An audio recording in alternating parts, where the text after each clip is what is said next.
The young man with black hair, while on the verge of death, sat on the railings of the balcony and realized that his end was close. Nearby were a glass and a small bottle with liquid. A crowd of angry people moved behind the balcony. In their hands, they held pitchforks, axes, and a variety of dangerous weapons. Everyone was focused on the persecution of a person, constantly chasing after him. The city burned and crumbled in ruins. The young man thought everything had disappeared through the seal of darkness, and he himself became cursed. He looked at the back of his right hand. On the back of his hand, a seal of darkness was visible. The magic of darkness is strictly forbidden. It is worth consulting a person as she inevitably absorbs her, turning into a demon. That is why the use of this force was under the harshest ban. The young man believed that with such a sign he would not be able to master any other element, neither air, light, nor earth, lightning, water, or fire. He took a small bottle with poison. Opening the bottle, it poured its contents into a glass of water. Thinking about fatigue and complete lack of meaning in life. Under the influence of poison, the water, along with a glass, changed color and began to release an eating smell. The young man understood. If he went down, people can meet him hostile. He desperately realized that only one choice remains. Drinking a sip of water, he clenched a dark ball in her right hand. She pulled her mysterious dark energy. For a moment he allowed himself to think that at least he wanted to feel what the magic of darkness is. When he lifted the ball, the city enveloped in thick clouds, and a dark energy thread stretched out of the ball above the city. People who witnessed this scene were deeply frightened. It seemed to them that the end of the world had come. The ball of energy grew rapidly, and then exploded with a bright flash of light. Seeing the power of darkness, the young man felt a real admiration. Using it, he noticed how it envelops unusual peace. Finally, slightly smiling, he leaned against the railing and almost lay on him, completely relaxed. He was not interested in nothing but the all-consuming desire to fall asleep. The empty bottle and the vial rolled the floor, pouring the residues of the liquid. In his thoughts, the young man did not feel any pity, even if he was destined to turn on a demon. Suddenly a female voice full of anger came in his mind. She angrily asked what was wrong with this body. The young man suggested that he may be a demon, and was completely jumped by surprise. A female voice was heard in his head, which once again demanded to get up from him and not to lie out of business. The young man was surprised, because he did not turn into a demon, as he expected before. He understood, albeit partially, which is different from others. And now he was interested in curiosity. What demon lives in his mind? The young man suddenly began to cough, covering his mouth with his palm. When he took his hand, she was already covered with blood. Drinking the poison in advance, he did so that the demon could not harm people. He began to cloud consciousness. He was covered with a strong cough. The head was dizzy, and he regretted that he was too early to say goodbye to his life. At that moment, the door to the balcony suddenly opened, and a girl appeared on it. But the young man was already slowly losing his connection with reality, and only a regret that he did not know before overshadowed his thoughts. The crying girl called him, but he no longer called. Someone called a young man by his name, and in a moment he opened his eyes, seeing himself in the middle of his baby. He was full of his full name, Alec Arnius Lux. Little Alexei stood stunned, thinking if he died and where he got. He was approached by the holy and nuns, wondered if he was ready, and wanted good luck. One of them assured the boy that he would certainly receive holy seals. Seeing a statue of the saint with the wings similar to the angels, he gradually began to realize the meaning of the words he spoke. He was surprised what was happening. It was the ceremony of obtaining a divine sign. Looking at, Alex saw many young children around him. He thought whether it was some of the illusion created by a demon, because he could not understand how he was back in time. It seemed impossible for him. Not understanding what was happening, a little boy with blonde hair stood next to him. Looking around, the child in a voice thought that his brother may have received an amazing seal, unlike him. Hearing a familiar voice, Alex turned sharply and saw a small Ruber. Ruber, in turn, was surprised to view Alex. Looking at him, Alex wondered with a slight sadness that then the Ruber was beaten. On the back of the palm of a little girl with long blonde hair, white seals are visible. She was the daughter of Margrave Illyria, Iris Illyria. She was nicknamed the Holy Seal. Alec looked at her, recognizing and remembering her. At the same time, the whispers crawled in the hall. They say, It is Mr. Alec Bride, and therefore she is still considered a holy one. Noticing that he was looking at her, Iris smiled with extraordinary tenderness. But Alec suddenly turned away, and suddenly someone else got the seal. It was a ruble, which got the seal of the god of light. The sign flashed on the hand of Ruber, and he happily told everyone. It was the seal of the god of light. A surprised whisper swayed in the hall. Such a sign is extremely rare.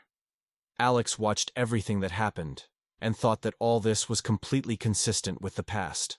The saints appeared before Oleg, and one of them announced that his turn was now. But at that moment, an episode from the past fell in the memory of Olex. The same saintly renounced him, calling the birth of darkness. He was mentioned, as in the past, he was called the Cursed Prince, and he mentally noted that if he was again under the seal of darkness, he would have to endure his own previous life again. He thought that if it depended on him, he would choose his own seal. Suddenly, a dark seal appeared on the back of his palm. Everyone who saw this seal covered horror and surprise. Alex stood in the heart of the crowd, raising his right hand on which the seal was visible. A spooky silence reigned in the hall. Even the holy, stunned. They did not find words.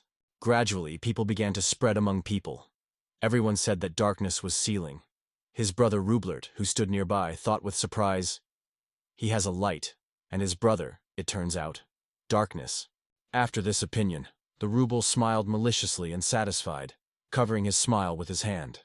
As if nothing had happened, he tried to cheer Alec, but Alec suddenly laughed loudly and frankly, noting that darkness had come again. This reaction caught the Ruble by surprise. He looked at him in surprise, deciding that he probably came out of his mind. Iris did not hide her astonishment, also cast a surprised look at him. Alex was on the verge of disruption, mentally asking himself, because of this, he would have to experience the whole horror of past life again. Before the eyes, a picture came.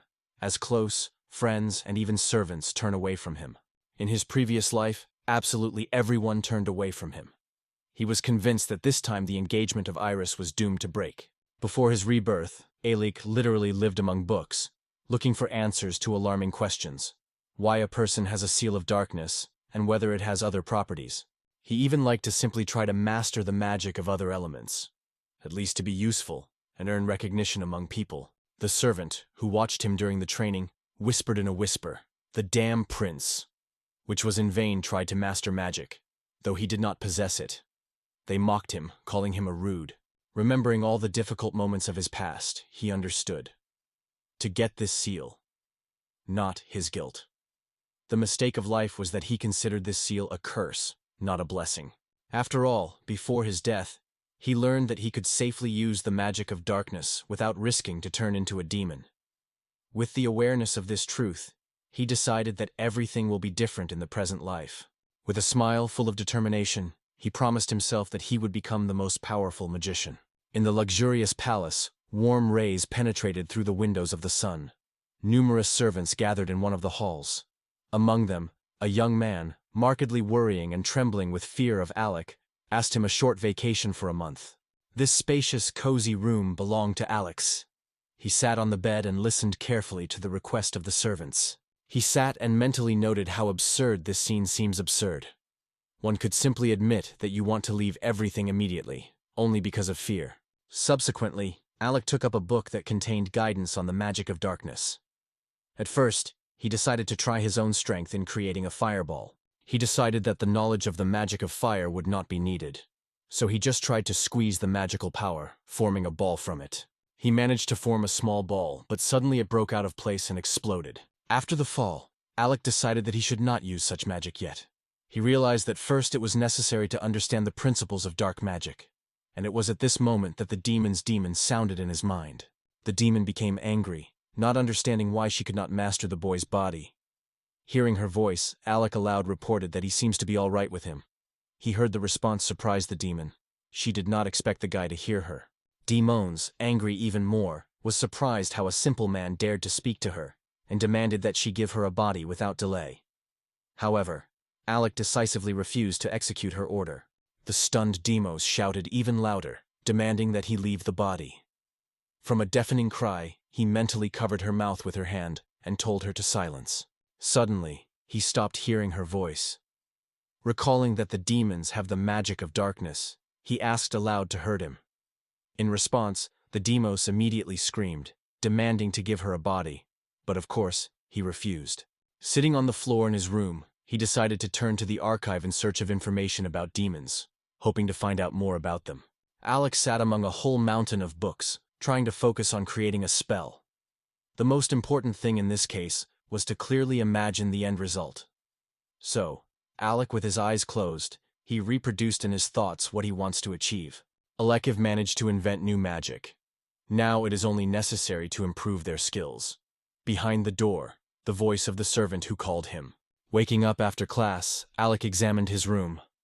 Dark magic traces of dark magic were blowing everywhere in the air, and whole mountains of books about demons cured on the floor. Seeing all this, Alec hastily made all things in his black box. Some of the servants and maids rushed to him, as if they were his personal servants. The senior servant who looked into the room was surprised to see that she was absolutely empty. Alexei explained that he just cleaned a little. Changing the topic of conversation, Alec did not ask the following question without unnecessary ceremonies. He was already going to explain that he did not need any servants, however. The senior servant interrupted him, noting that it is impossible because he is a prince. Alec, thinking about their perseverance, looked coldly at them and asked if they were really certain that they wanted to serve him. The senior servant, using his advantage in height, looked at Alea from top to bottom.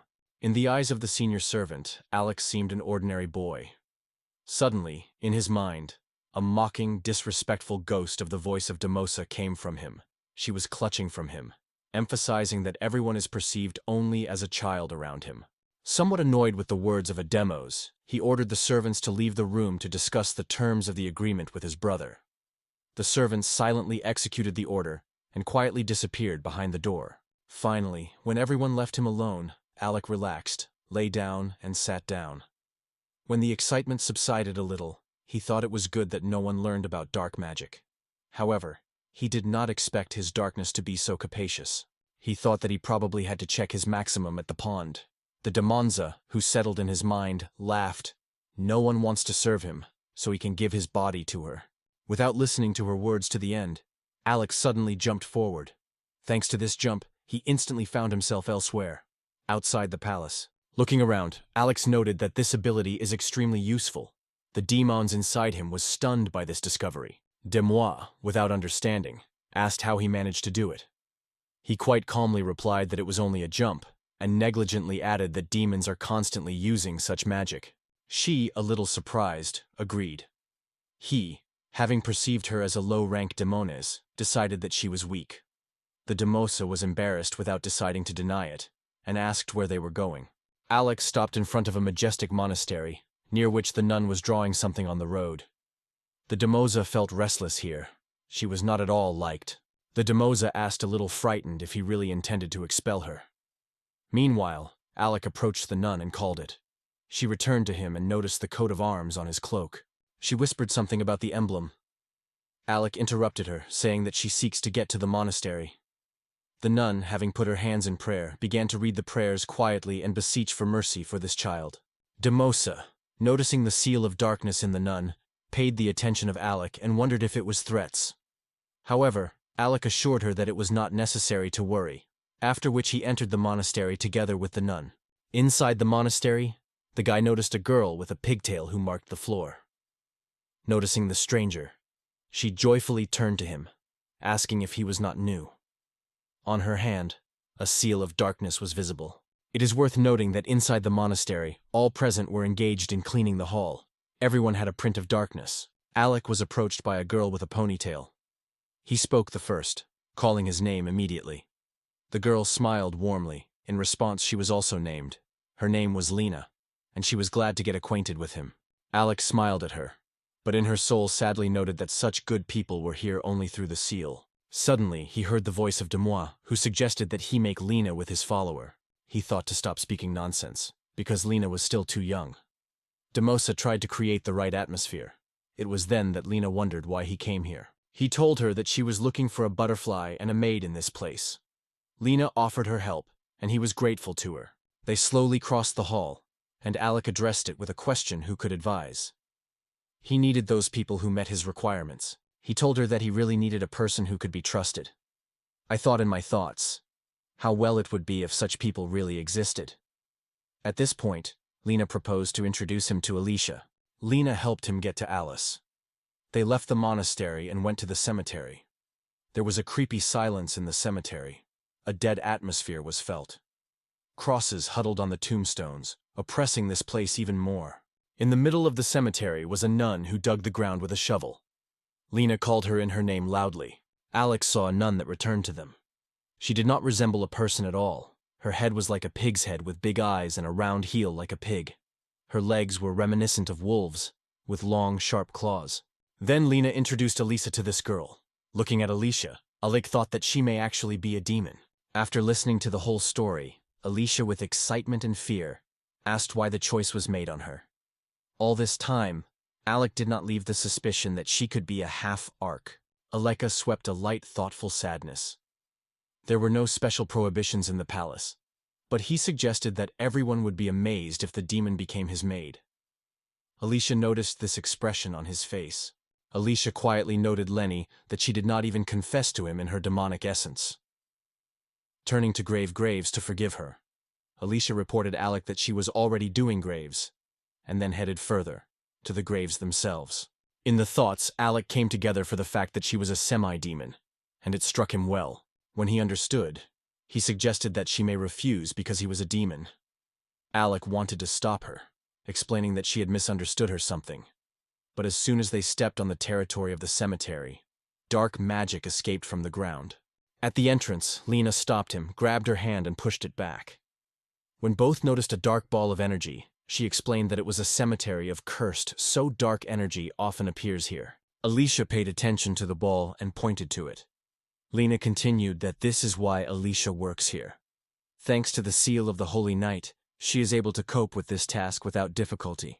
With one powerful wave, Alicia destroyed a ball. Alec was well aware of how rare and strong the seal of the Holy and the God of Light was. He looked at Alicia and wondered how she managed to work in the cemetery, having such a unique seal. Alec touched the ground with his hand with a seal, and made sure that the soil in the cemetery is soaked in dark energy. He thought he had no power to destroy this energy, but could use his black box. He called her to himself, and she immediately appeared on his hand. The dark chest immediately began to absorb all the dark energy that has accumulated in the cemetery. Alicia felt it and hurried to move away. The black box absorbed all the dark energy, and Alex sought to fit it to the end, so that all evil was closed inside. Then the very reason for the appearance of this energy would have to disappear.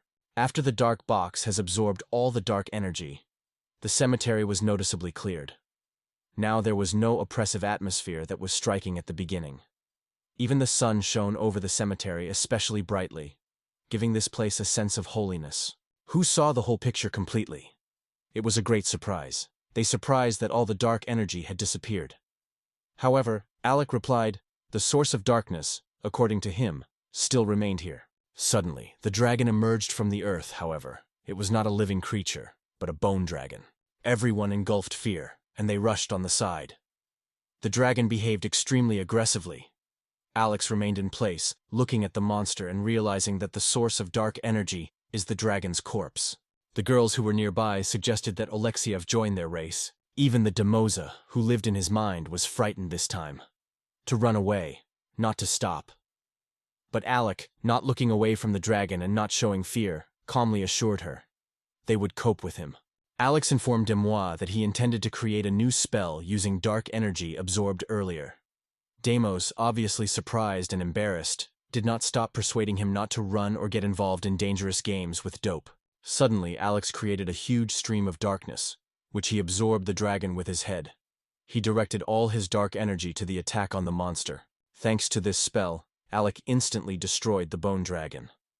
All the girls looked at what happened without understanding how they succeeded. The dark energy source was destroyed with the dragon itself. Alec gladly noted that the force exceeded his hope. In his mind, the Demozo scared and annoyed, noting that it was not surprising because he used a considerable amount of dark energy. Lena and Alicia stood behind Alec, who called them, looked at the girls a little frightened and, as if justified, stated that he did not understand how the dragon died. Alicia, becoming a kind of rescue straw, carelessly suggested that the dragon may have destroyed, making it look like nothing special. Lena easily believed in these words, and Alexa realized Alicia was well aware of everything. Alicia added that the bone dragon has finally disappeared, and from now on this place will no longer appear dead. Alex Zominims, not finding words in response. Alicia, meanwhile, took his hands, and with tears in her eyes, sincerely thanked. She noted that it was because of him that it could safely leave this place. Suddenly impressed with such a reaction, Alex suddenly remembered his past life when he was constantly locked in his own room. Then he did everything that was in his power. Alec hoped that someone would come and release him, just as he once saved Alicia. Alicia thanked Alex, holding his palms firmly. For him, it was the first time. He never thought that he would become someone's savior. Still, not letting his hands released, Alicia asked her to allow her to serve him. Felica looked at her with distrust and asked if she was confident in her words. Alec continued, noting that the service at the palace undoubtedly has its advantages, but he warned he would have to deal with oblique views and disdain. She smiled sincerely and said that she did not need money. Everything she wants to serve him always. The sincerity of her words was somewhat embarrassed by Alec. The demons who lived inside him wondered whether he wanted to make Alicia with her follower. Alec agreed, and addressed Alicia itself, saying that he was counting on her. In response, she gladly nodded, agreeing, after which the Damasa concluded a contract with her. And suddenly, Alicia turned into a beautiful young girl in a wonderful way. Her growth and animal traits disappeared without a trace. It became higher, and the feminine outlines came clear, and they also added a lush chest. Due to the sudden transformation and the difference in the growth, Alec was opposite the chest of Alicia. From embarrassment, he was dizzy in his head. Lena also froze in stunning. Without realizing what happened, Alicia touched his face, silently looking to find out what had ended. Alec took his hands, went aside and thought about the consequences. Alec instantly mentally addressed the Damanza, asking if it was her tricks. In response, she justified and noted that she only wondered whether he wanted to make her with her follower. Alec, a little annoying, said that it was different. He asked who these followers were. The Damosa agreed to answer only one condition: if he gave her his body. But Alex was so annoyed that, having suffered from his pressure, the demon eventually agreed to answer.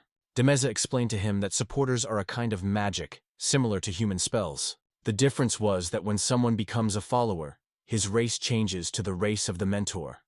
It was then that Alec understood all the essence, watching the changes that took place with Alicia. Alec approached Alicia with apologies, recognizing that the concluded agreement was a mistake. Alicia looked at him in surprise. Alec assured her that he would immediately cancel the contract. But Alicia stopped him and assured him that everything was fine, and she really likes her new image. Then I thought, if she looked like a man, no problems in the palace would have arisen. Alec agreed and moved forward, calling Alicia. Alicia stopped silently. Lena, watching them, mentally noted how happy the finale of this story was. Lena waved them after them, sincerely wished. Alexei noticed a seal of darkness and stopped, came closer. He took her hand, showing the seal, and explained that her seal contained a blade of darkness. This sign significantly enhances her night vision and the skill of possession of the sword. Hearing about her seal, Lena was enthusiastically asked if he was able to recognize the seals. Alexei replied that he had a certain idea of it. According to him, the ability to distinguish the seals is characteristic of those who wear the seal of darkness. Lena rejoiced in her seal with delight, laughing fun.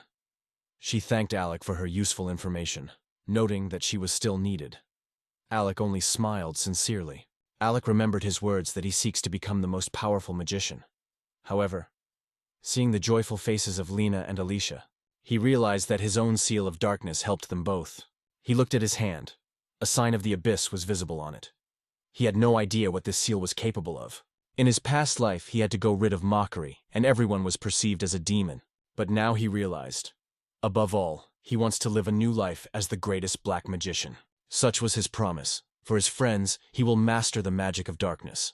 Alex and Alicia, holding hands firmly through the jump, and found themselves in the palace, just in the room of Alec. Alicia looked around. Alec told her that it was his room. She was genuinely surprised by such unusual magic of movement, and did not restrain the words of admiration to Mr. Alec. The same, quietly pointing her finger, made it clear that it should be silent. Alicia gladly fulfilled his request because she swore to him in loyalty and promised that it would remain their common secret. Suddenly, a loud tapping was heard at the door of the room. These were buttocks and maids. Having apologized for anxiety, the butterfly suddenly noticed Alicia, who stood in the middle of the room. The noble, surprised, asked Alexei who this girl was. Alexei introduced Alicia and informed that she would now become his personal maid. The maids behind the Bogretsky began to whisper whether Alicia was a simple girl from the people, because, they say, no one would want to voluntarily serve the damn prince. However, Bogretsky suddenly noticed the seal of the Holy Knight on Alicia, and struck, exclaimed. After the words of the buttermaid, they talked more lively about Alicia, discussing her rare seal, and adding that she should now serve as a seal of darkness. Hearing the whispering of the servants, Alec realized, in this country, people are assessed solely for the seal. He remembered well how in his past life he had to endure a difficult attitude because of the seal, and even could not leave the room then. But despite all these negative feedback, Alicia suddenly stood in defense of Alec, declaring to everyone that he was an extraordinary person, and that he was who rescued her life. She wanted to continue, but Alec stopped her in time, asking not to resort to the details. Lisa understood him, gathered with thoughts, and also stood up for him, assuring everyone that he was just incredible. She even pointed to him, adding that he was a real sympathy. At that moment, Alec thought noted that he was already an adult. Listening to Alicia, the maid noted that she was very merciful, because she regretted their little prince. Their words were even more embarrassed by the girl, and she sought to refute this impression. Then, Alec asked her to calm down a little, but in the soul, Alec felt true happiness, because next to him was a man who was so sincerely concerned with his fate. When Alec was conscious, he asked a butterfly for what reason they arrived. He replied that he was called by the king himself. Alec, along with their brother, was lanching before Majesty. The aristocrats froze behind them, also in a deep bow. His Majesty Fatis, Emperor Lex, strictly shook Alex, calling him sharp words. The emperor sat on his majestic throne, which was a long staircase. He stated that he had heard from the destruction of the constant captaining of Alec to his address. However, the word mox was somewhat embarrassed by Alec. Suddenly at that moment the Ruble said, saying that his brother was already a damn seal. He asked me not to be too harsh. After hearing the words of Ribera, the emperor felt his own generosity, and then strictly remarked Alec that there would be because he should be ashamed, and he spoke that he may have been damaged by him not by chance, but for some purpose. At this time, the Ruble looked at his brother, frankly mocking him. Alec believed that they were close enough before they received the seal, and did not remember that he once mocked him. The emperor, pointing his finger on Alec, ordered him to deprive him of the throne of the empire, as well as break the engagement from Iris. All present were stunned. Among them was Iris, which it was also extremely surprised. Robert also did not hide surprise, but for him this news brought only joy. All present in the hall began to whisper, sympathizing with Alec because of a cruel punishment imposed by the emperor. It was then, in the eyes of all, she stood on the side of Iris, opposing the will of the emperor. He looked at her and immediately recognized. Iris, despite the crowd and the presence of the emperor himself, strongly stood in defense of Alec, saying that he would never dare to do so. He remembered that she had a holy seal. In the hall, everyone was talking about discussing what happened before their eyes. Alec inadvertently wondered why Eris protects him. After all, in the past life, everything was completely different. Recalling his past life, Alex almost did not communicate with Iris, especially after he received the seal. When Alec was 6, he fell in love with her at first sight and immediately offered to get married. Since then, they have decided to be engaged, but then she began to avoid it again. After the day when he was handed seals to 7-year-old children, he no longer saw it. Alec thought that if she did not really love him, she could just break the engagement, but for some reason she did not. He liked the idea that she may have pity him because she was holy. However, it did not have any significance for him. The emperor, for a long time, noted that the holidays are still too young, and does not understand many things. Iris wanted to be argued, but her father stopped her with a gesture. After that, the emperor turned to Alec and ordered him to explain. Alec listened carefully to this order. Subsequently, loud explosions of laughter were heard in Rupert's bathroom. The owner himself could not restrain his joy. Sitting in the bath, he rejoiced that his father now unconditionally supports him. Rebirth sat on a stool while 4 maids were carefully buying it. Suddenly he noticed one of them. It was the former maid of his brother Alex. Robert began to ask her on whose side. The girl servant hesitated, but still assured that she remains true to him. Robert mocked his brother. I am sure that his father now supports him. She sought to deprive Alec. Rulbert also wandered his brother, Iris. He was convinced that she would certainly become him. The Bogretsky Ruber came into the bathroom just when Rulbert shared his plans to conquer Eris's heart.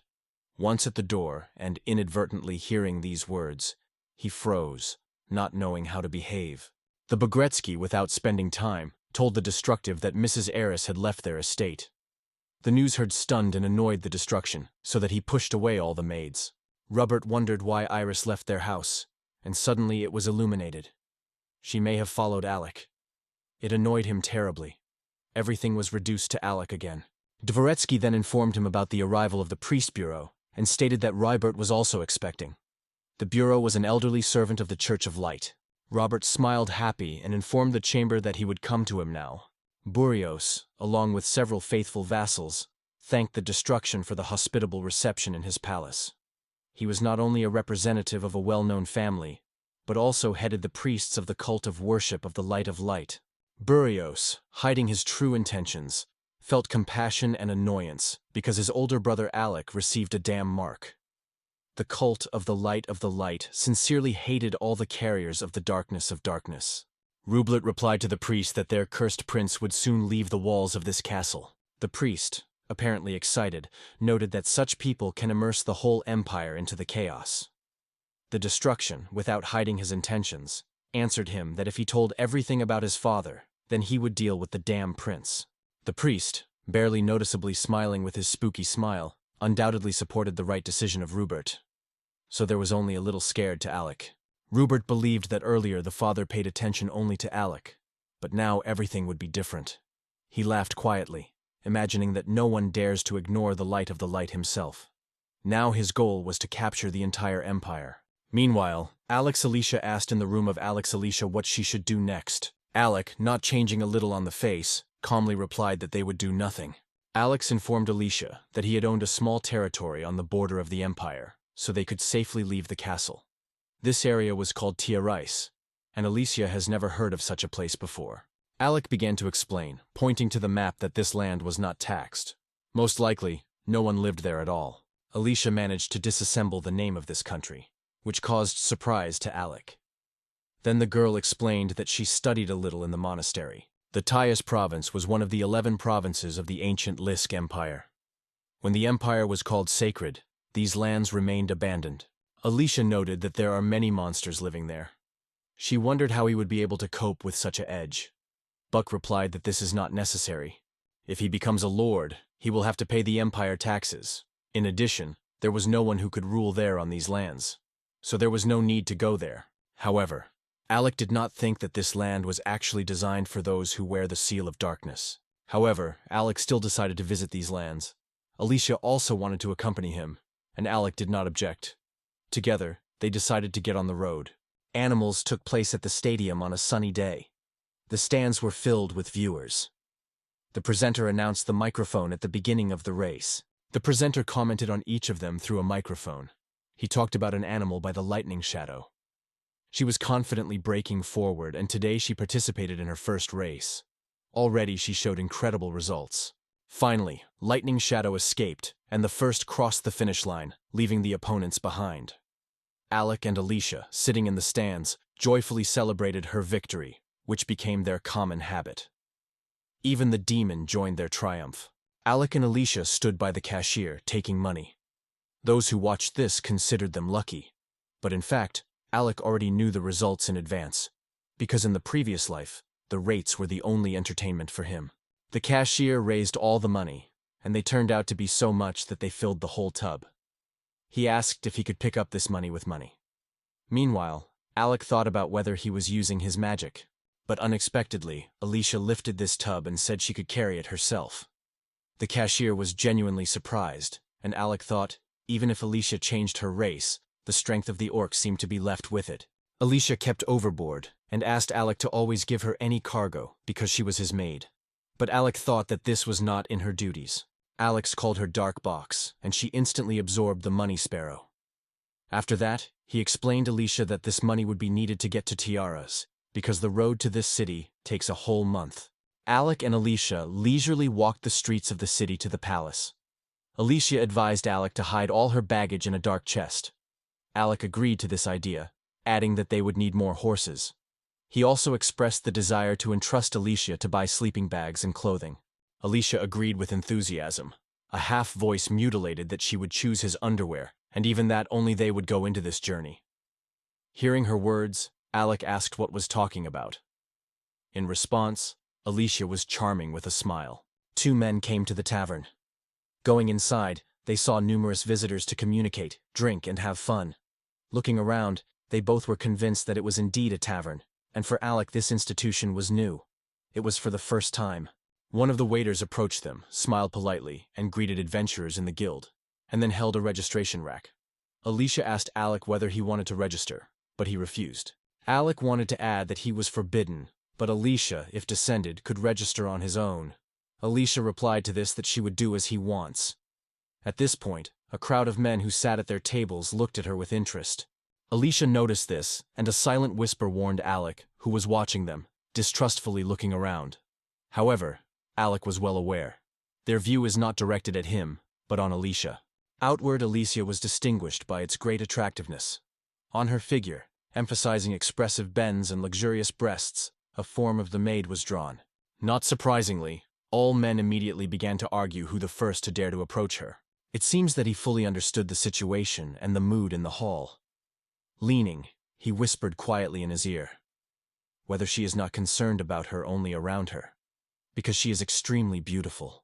Alicia immediately denied that it could not be. The girl's long hair was reminiscent of Alicia of her mother, and she really liked it. At the same time, Alec inadvertently mentioned that demons have been living in these parts for a long time. I like to be interested in Alicia, or her mother was a person. Alicia confirmed it and remembered how at the age of 5 the mother left her in the monastery. She remembers almost nothing about her. She does not even remember her mother's name. After a bitter memory, she smiled and said she remembered for sure. She had a good family. Alec looked at her with relief. Alex suggested Alicia to register, as it could be extremely useful in their journey. He explained that you could get the status of an adventure seeker from the age of 12, and asked how much she turned. Alicia replied that she was 15 years old. Alec thought that with such appearance, she was not at all like a 15-year-old girl. Aleng further explained to her that they would be able to fulfill different assignments during the trip, and make money on it. Alicia replied that everything was clear. Alec, tanned and confident, answered her that there was no such thing as a lot of money. However, he said, life becomes calmer when the wallet is full. Alicia, sitting nearby and catching the look of his tanned eyes, felt a slight touch. All this time, a little girl stood next to them. The height is the same as Alec, with a mask on her face. She passed slowly, and only then did Alec notice her, feeling some strange anxiety. A girl in a mask with silver hair passed past Alec and Alicia. Alec did not look away from her, feeling something unusual in her. Seeing how he looks at a stranger, Alicia clicked him anxiously. Alec asked Alicia to apologize. In response, she immediately wondered if he liked the girl. Alec assured that this is not the case. It seemed strange to see the baby in such a place. Alec thought, remembering the image of that girl. Her hair shone with silver, just like Iris. It seemed to him that she could be. But after all, he rejected this opinion. He remembered how Iris defended him in front of the Emperor, and decided that he would certainly thank her at the meeting. It seemed to him that perhaps in this life they were destined to understand. The girl in the mask went forward and looked at them silently. When Alec and Alicia have completed purchases, 5 men in masks and raincoats came out on the street. They were sharply ordered to stop. All strangers pulled the blades and said loudly that they were looking for a damn prince. Alicia made a step forward, protecting Alec. Alec was outraged that 5 men stood against a defenseless girl and child. Alex reached out with the seal, wanting to show them all the power of dark magic. However, Alicia, who stood nearby, asked to leave it, imagining how Alex would later express her admiration. 5 men rushed to the attack, and Alicia knocked one of them's sword from one accurate stroke on his leg. Grabbing his sword with her hand, she immediately rushed to the attack and had almost immediately knocked down all the opponents. All 5 men lay on each other. Alec did not hide the delight, generously praised Alicia, and it was all easy for it. She remembered how to fight the dead at the monastery cemetery, and did not even suspect that these opponents would be so weak. Alicia noted that there was nothing special about it, they say. She tried only for the sake of Alex. At that moment, the guy's mind was the voice of a demon-observing man who followed everything that was happening. Alec mentioned that he had a Demosa. She was mad with anger because he completely forgot about her. Demosa told Alec an interesting thing. The strength of his followers depends directly on the power of their lord. In other words, the stronger Alec himself, the more powerful those who obey him become. Alec understood what Deimos was saying and thought with awkwardness. If he used dark magic, he would have destroyed the whole city. Alice looked at the unconscious men and asked Alec who they were. Alec replied that he was a killer from a cult who worships the light of light. Alicia calmly noted that they should not worry. These opponents are too weak. In response, Alec noted that it should not be relaxed. Alicia also added that it was only ordinary bandits. Alec suggested that he probably had a ruble, and smiling Alicia assured her that he was not afraid of anything next to her. Alec, along with Alicia, went horseback riding on a monthly trip to Tiara. Alec was a little discouraged to sit in front and feel Alicia's chest, but they still continued to go further. Alec, along with Alicia, rides on the road to Tiarais. From time to time, Alec used his spell on horseback riding, so that the path to Tiarais became shorter for them. Alicia advised him to immediately use the jump just to Tiara. But Alec denied that he would not be able to make such a jump. He should know exactly where he was going, and in Tiara he has never been. In addition, for Alec, such a large jump remained unbearable. Listening to him, Alicia hugged the guy, gently grinding from behind. Alec, a little embarrassed and surprised, called Alicia. Hugging him, she assured that she would inevitably protect him. Alex only thanked her for these words. After a long road, they reached a place called Librien. From Librien to Tiarais, the path usually takes 2 days. Alicia was glad to wonder Alex's skill, because they managed to get to Librien only in half a day. Alex, hearing her approving words, felt both embarrassed and proud. In addition, they executed several citizens and received money for it. Then they tied the horse in the stable and headed to the hotel. Alex informed Alicia that they would stay here this night. Alicia, with a great hobby, noted that the hotel will be both a bath and a bed. She added that she heard, the maids should help their masters while bathing and dressing. The girl asked for permission to help him, but Alec, with his polite determination, gave up her services. Alexia's refusal was so struck by Alicia that she did not restrain her tears and accused Mr. Alec in despair. Alec, noticing her reaction, felt embarrassment and suggested that Alicia prepare him dinner. Hearing this proposal, Alicia with a passionate thing. Alicia prepared several dishes that looked extremely appetizing. Alex tasted one of them and remained delighted. He praised Alicia, noting that the food turned out to be delicious. Alicia thanked him in response. The head of Alex came in the voice of a Demonza, which noted that Alicia's chest was just the perfect pillow. Feeling the inner shame, the guy mentally ordered her to silence. In the arms of Alicia, there were several baking and fruits, so she demonstrated Alec made during their departure from the capital. Allah remembered how they put the ice in a dark box and got it from there. 10 hours have passed and the ice has not melted yet. Alex suggested that inside the dark chest could be cold, but then other things should freeze. The demonic part inside him, listening to these considerations, was surprised every time. Demos in hysterics asked herself as possible and why they did not melt. After all, she always melted. Suddenly, she turned to Alec with a clumsy question, which means, even time stops in his mailbox. Alec thought that this was true. So, having learned this news, Alicia was genuinely happy. Now, whatever she prepared, everything inside the dark box will always remain fresh. As always, Alicia did not restrain the admiration and praised Alec for his ingenuity. Alec, looking into this dark box, felt that the magic of darkness remains incomprehensible to him. He decided that it was worth examining the impact of this dark box. The night dropped to the city. Alicia slept next to Alecom on the next bed. Meanwhile, Alec, turning on his bed, sat on it.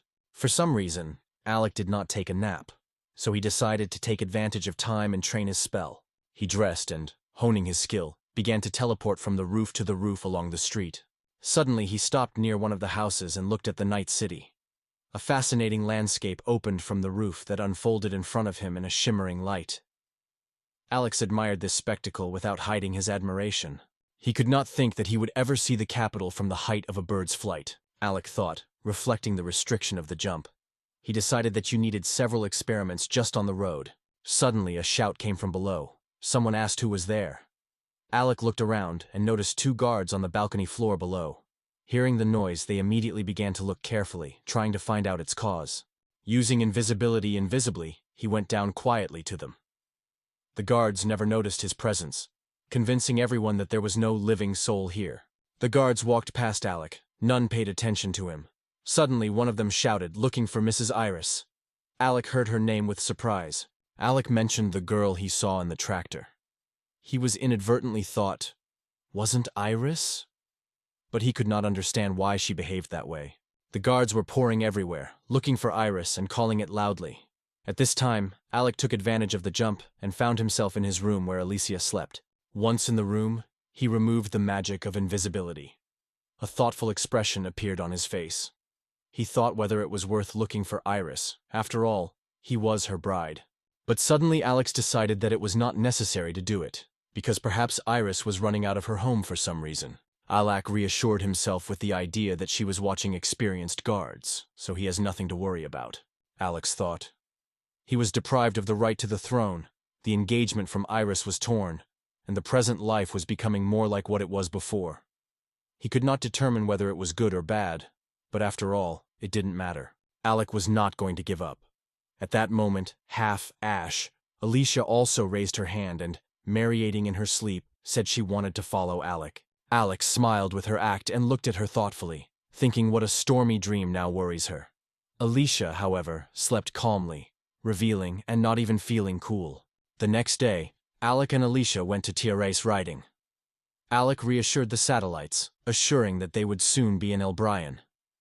On the way, they managed to overcome the way even faster than Pegasus once did. Suddenly, some creature began to get out of the earth, lifting the dust clubs around. Alec looked around and watched in confusion, not understanding what was appearing in front of him. Suddenly, a large snake crawled out of the earth, and with it rose black crows. They all rushed rapidly. Alec shouted with surprise that the serpent of death before them. In addition, Alicia warned that the demonic crows fly after them. The Demosa, who lived inside Alec, suddenly worried. Without stopping, she convinced him that the snake was striking as a dragon, and it was impossible to defeat them. I told him that I needed to run even faster. Alec felt excessive noise in his head because of the demon's thoughts, but understood that even experienced adventure seekers could not cope with them. Alec noticed the city nearby, and also noticed a group of people who fled from the crows, catting with some things. Alicia, looking at them, confessed that even with the help of Alex, magic would not cope with the sword. She asked him what they planned to do next. At this point, the black crow grabbed one of the people and lifted it up. She carried it directly to the snake's mouth and released. The man fell rapidly in the open mouth. Then Alec told Alicia that they would be able to save everyone if he got his hand with the seal. Alicia was completely ready. Alec used his seal to impose a blade of darkness. It was a magical skill, as if it had cut all its darkness, full of dark light. Alicia waved a blade towards the crows that flew past, and many of them immediately fell dead to the ground. Alec and Alicia remained side by side. With their efforts, a group of people was able to get to the city whole and intact. Alicia asked Alec what they would do with these animals. She advised to use their meat for cooking. Alec in response noted that the scales and the tits of snake, like the pen of the crow, are well sold in the guild. He gripped that they could pay 5 gold for 1 scales. If they manage to sell everything, then they will be able to live in the capital for half a year. Along with him, Alicia monitored his reaction to his possible earnings, feeling some touch. Alicia removed the snake scales for Alec and disassembled the crow to cook them for dinner. In the evening, they spread the bonfire and put the crows there to fry them on fire. When everything was ready, they sat around the campfire and enjoyed delicious food. Suddenly, the bushes were rustling. Alicia immediately alerted and grabbed the sword, ready to attack the unknown. However, Alex managed to stop it. A small snail crawled out of the bushes. Alec and Alicia watched him, and Alec noted that these creatures were quite safe. Alicia suggested that he apparently fell behind the group due to monsters' attacks earlier. Alec offered him a snail soup. He nodded approved and ate some soup. After the snail reinforced, he settled next to Alec, as if he wanted to sniff his presence. Alicia suggested that he may have loved them and suggested that he take it with him. Alec did not deny. Alika took the snail to his hands and wondered if he wanted to become his follower. The Demosa, who settled in Alex's head, was doubtful. He was sure, because the snail was too weak. She advised to look for someone stronger, but Alex stopped her annoyingly, and then the demons subsided without any objections. Alicia suggested that the snail name it, mentioning that she had previously called the horse with a hell cord. Suddenly, the snail's body lit up and began to change. He continued to think what a snail would look like. In his imagination there were images of a young girl and a boy. But after the transformation, the snail remained unchanged, even round and irreversible. Alice looked at him carefully and noted that nothing had happened. Alec was just wondering why it happened.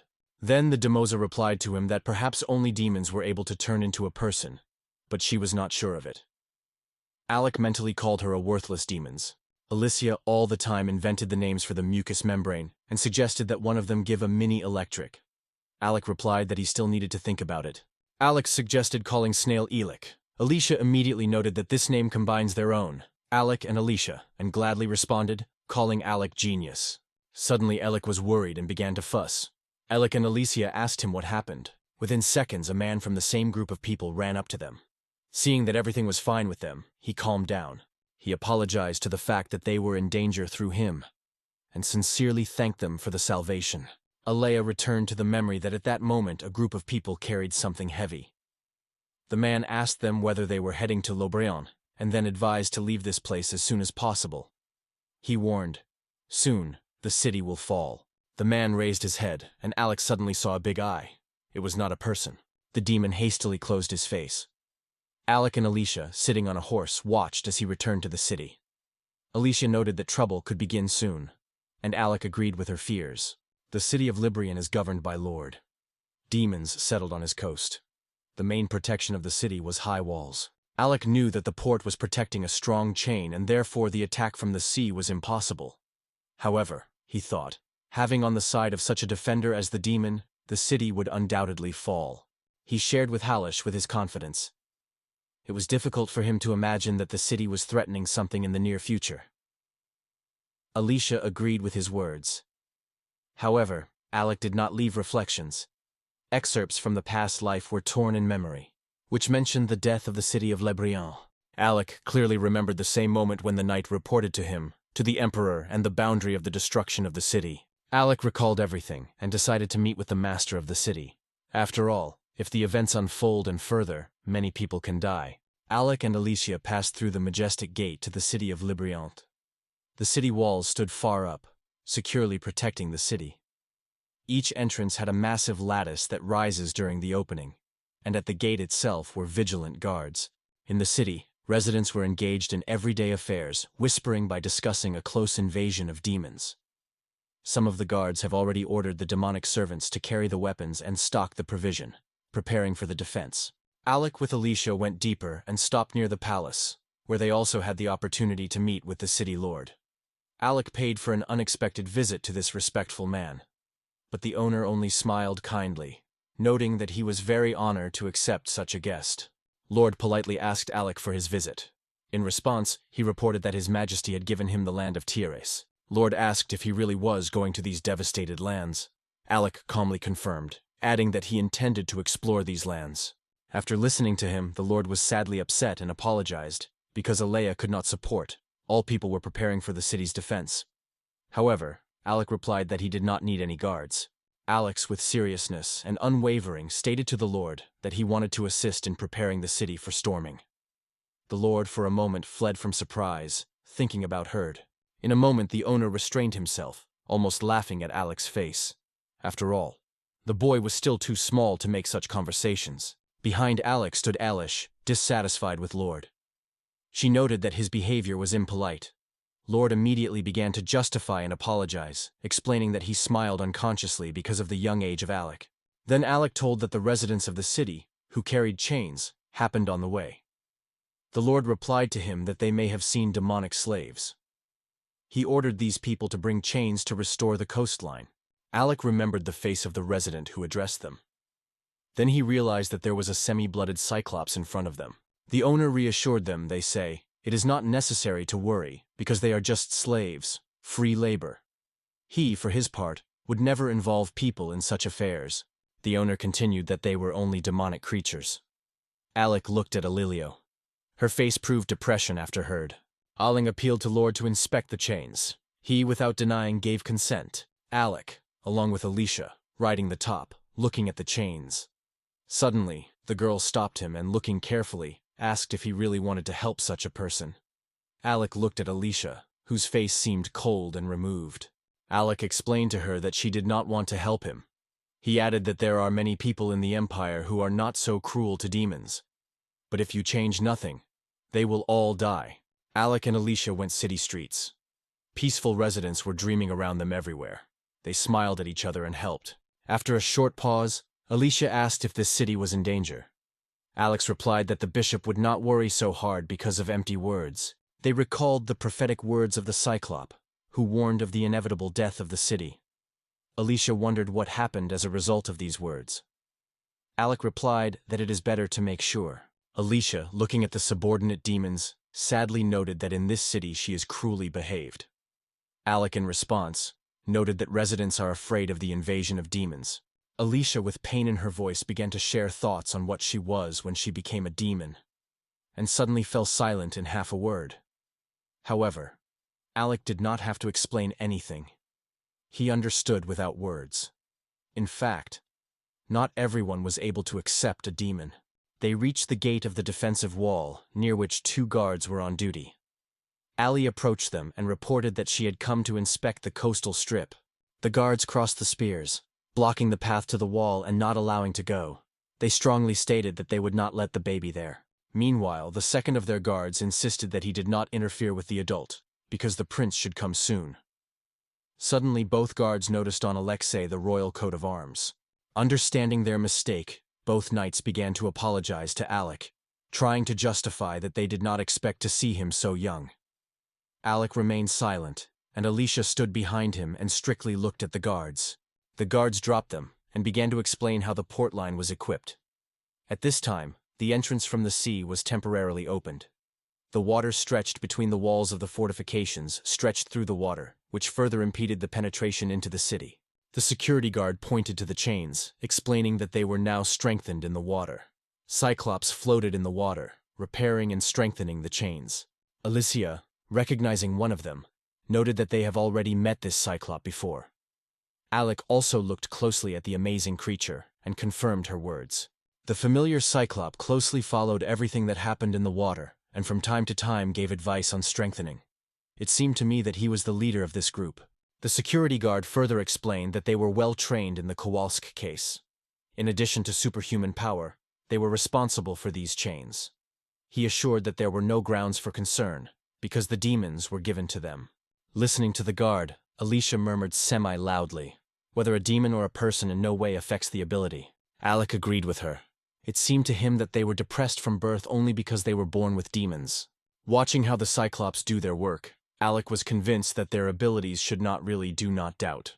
Alexei stated that he wanted to see the whole chain. He was confused for a moment and did not find what to answer. Alex again stressed that he should personally be convinced of the condition of the chain. He did not mind the thought. The lives of hundreds of people depend on this. The guard listened to the order and went to execute it. The guard approached the lever and pulled it down. At the same moment, a deaf gnashing came. Somewhere near the chain slowly rose. The chain rose from the water, in a miserable state, almost completely torn. Seeing these chains, Alex exclaimed that they were torn and in no way stopped the demons. Alec ordered the guard to report to Lord and ask additional employees. The security guard hesitated for a moment. After that, Alec told him to execute the order and assured that the responsibility was taking over. The guard moved the assignments. Alec, meanwhile, took Alicia with his hands and was teleported to the roof of a defensive wall closer to the sea. From the roof, they noticed many ships approaching the city. Aleng pointed to them with his hand. Seeing the ships, Alicia noted that there were about 100 ships in the bay. Alec assumed that they would probably wait until the onset of darkness to arrange an unexpected attack. Then Alicia paid his attention to the Cyclops, which just fled from the coast directly to the city. The Cyclops in a panic rushed to flee, waving that the chains did not restrain their pursuers, and turned to the main of them, Julia, asking what to do. Julius advised to leave the city and escape. It was at this point that Alec and Alicia suddenly appeared on the way, blocking the road. The Cyclops froze from surprise, preparing for the attack. Julius recalled that he had already met Alec and Alicia. When they fled from a huge snake and crows, these two saved their lives. Julius asked them to miss people, because among them were children who had to be saved. Then Alec wondered where they were going to flee, adding that, in his opinion, in the kingdom of demons were unlikely to be happy. Alec ordered them to give up. However, Julius became angry when he heard it, and decided that if they did not escape, everyone would die. Julius ordered his relatives to run forward, promising to hold the pursuers. His friends tried to conquer him, but Alicia asked Alec to show mercy to them, assuring that he was ready to execute any of his order. At that moment, Julius swung with a hammer and hit exactly where Alec stood. He managed to bounce on time, avoiding the impact. Alicia, watching all this, froze for a moment. Julius raised his hand, going to swing a hammer again. Calling his native to flee, he wanted to win at least a little time in despair. At that moment, Alicia grabbed the sword and stated with indignation that, as a demon, she sympathized with them, but would not spare any who will try to harm her master. Alicia rapidly moved to Julia. He evaded her blows as much as the strength mentally recognized. It is extremely fast. His friends stood behind Julia, looking at him. Julius, pleading, urged them to flee from here as soon as possible. When Alicia was going to strike the last blow, Alec used a protective darkness, covering Julius, who was already ready to sacrifice himself. Julius looked at Alec's magic and remembered how he destroyed all the demonic crows with this magic. All Cyclops were surprised at Alec, wondering what the magic of darkness is. Alec, who still held the protective barrier, replied that it has some features. Alec stopped the fight and informed all Cyclops of the misunderstanding, assuring that he was not going to give them worthy. All Cyclops looked at him in surprise without realizing what was happening.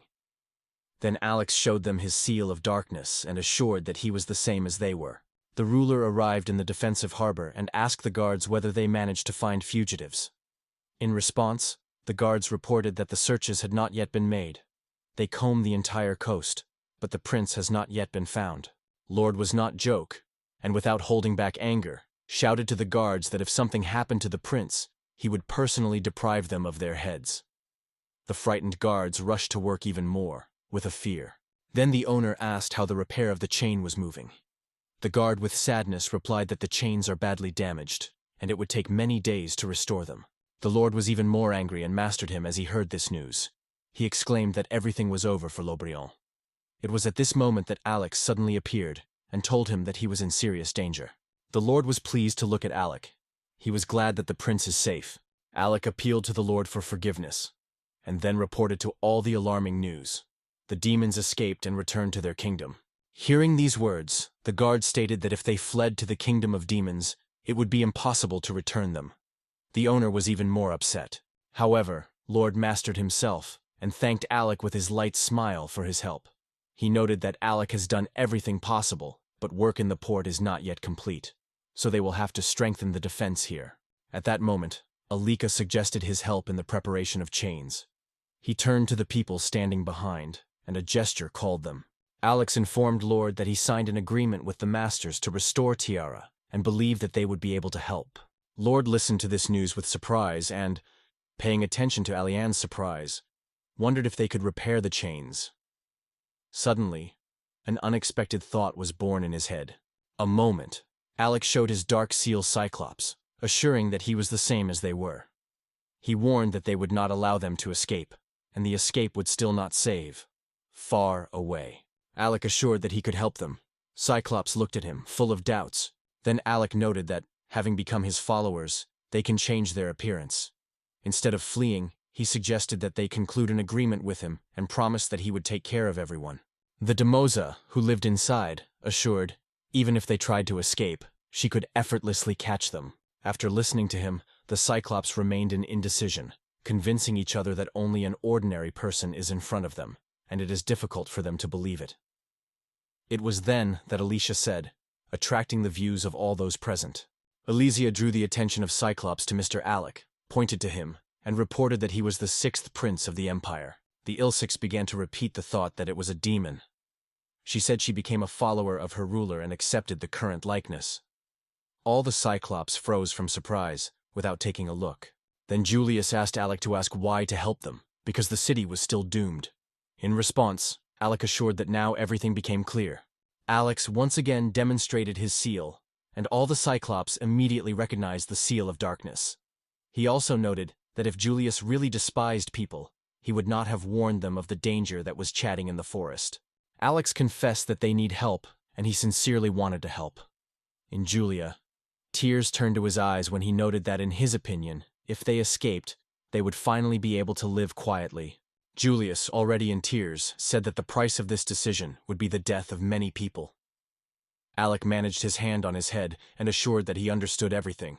Alex, with admiration and confidence, assured everyone that they would be able to save Librien. You only need to return the chains to the place. All the Cyclops looked at him with the faith that strengthened in their eyes and, like Alec, were determined to save the city. All Cyclops unanimously agreed to conclude an agreement with Alec. The Demosa was also ready and adopted this arrangement. After concluding the agreement, all Cyclops changed their race. Julius turned into a young girl. All other Cyclops also changed their appearance. They considered their own bodies in surprise. Alicia also felt joy when she pressed the joyful snail of Alex sitting on her hand. Looking at Alex, she wondered, suddenly, Ella will also become a person? Alec felt a genuine surprise, learning that Julia Cyclops is a girl. After converting, all Cyclops were without clothing. Having discouraged Julia, Alec turned away and asked Alicia to bring their clothes. Alex suggested Alicia to teleport to the newly opened clothing store. Alicia also expressed his sincere admiration for his abilities. After all the events, the chain was restored, and the protection became perfect.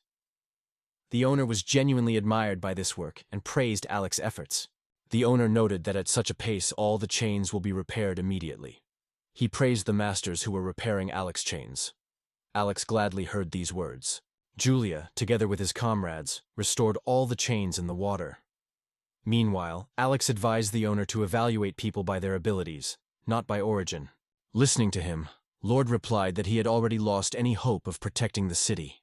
However, it was thanks to Alex's masters that he had faith that it was possible. Suddenly, Lord asked Alec to ask if he really wanted to develop Tiares as his own land. Alec did not immediately understand what the essence of this question was, so he was in no hurry. He liked the idea of creating a home for everyone who is truly expensive, that is, his own estate. He dreamed of creating a space in which everyone would find their place where everyone could live alone and harmony. He imagined how happy all his close friends were now, as if they surrounded him, and he felt at home. Alec mentioned that in his past life the Empire fell in 13 years, but this time he sought to change the course of events.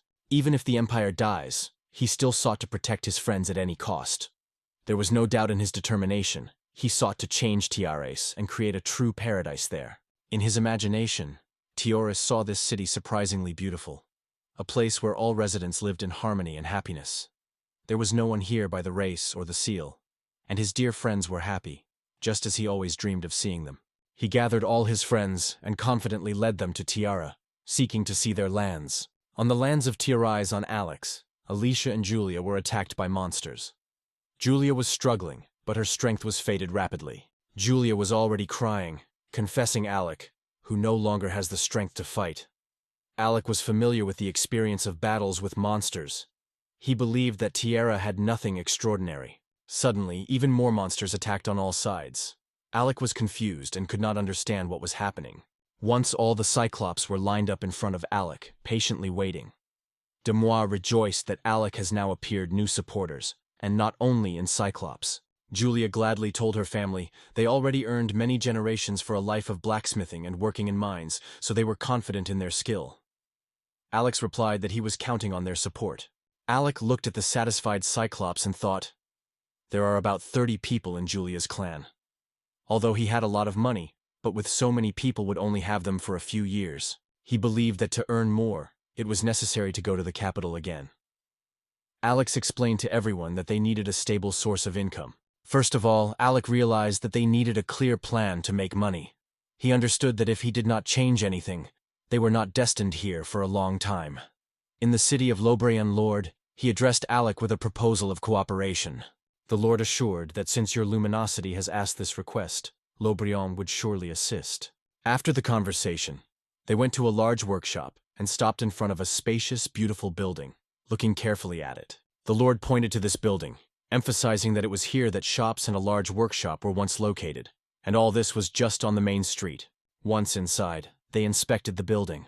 It turned out that it was not empty at all. The room was filled with things and furniture. Everyone was surprised and joy in bed, in the bath. It seemed to many that it could be left forever.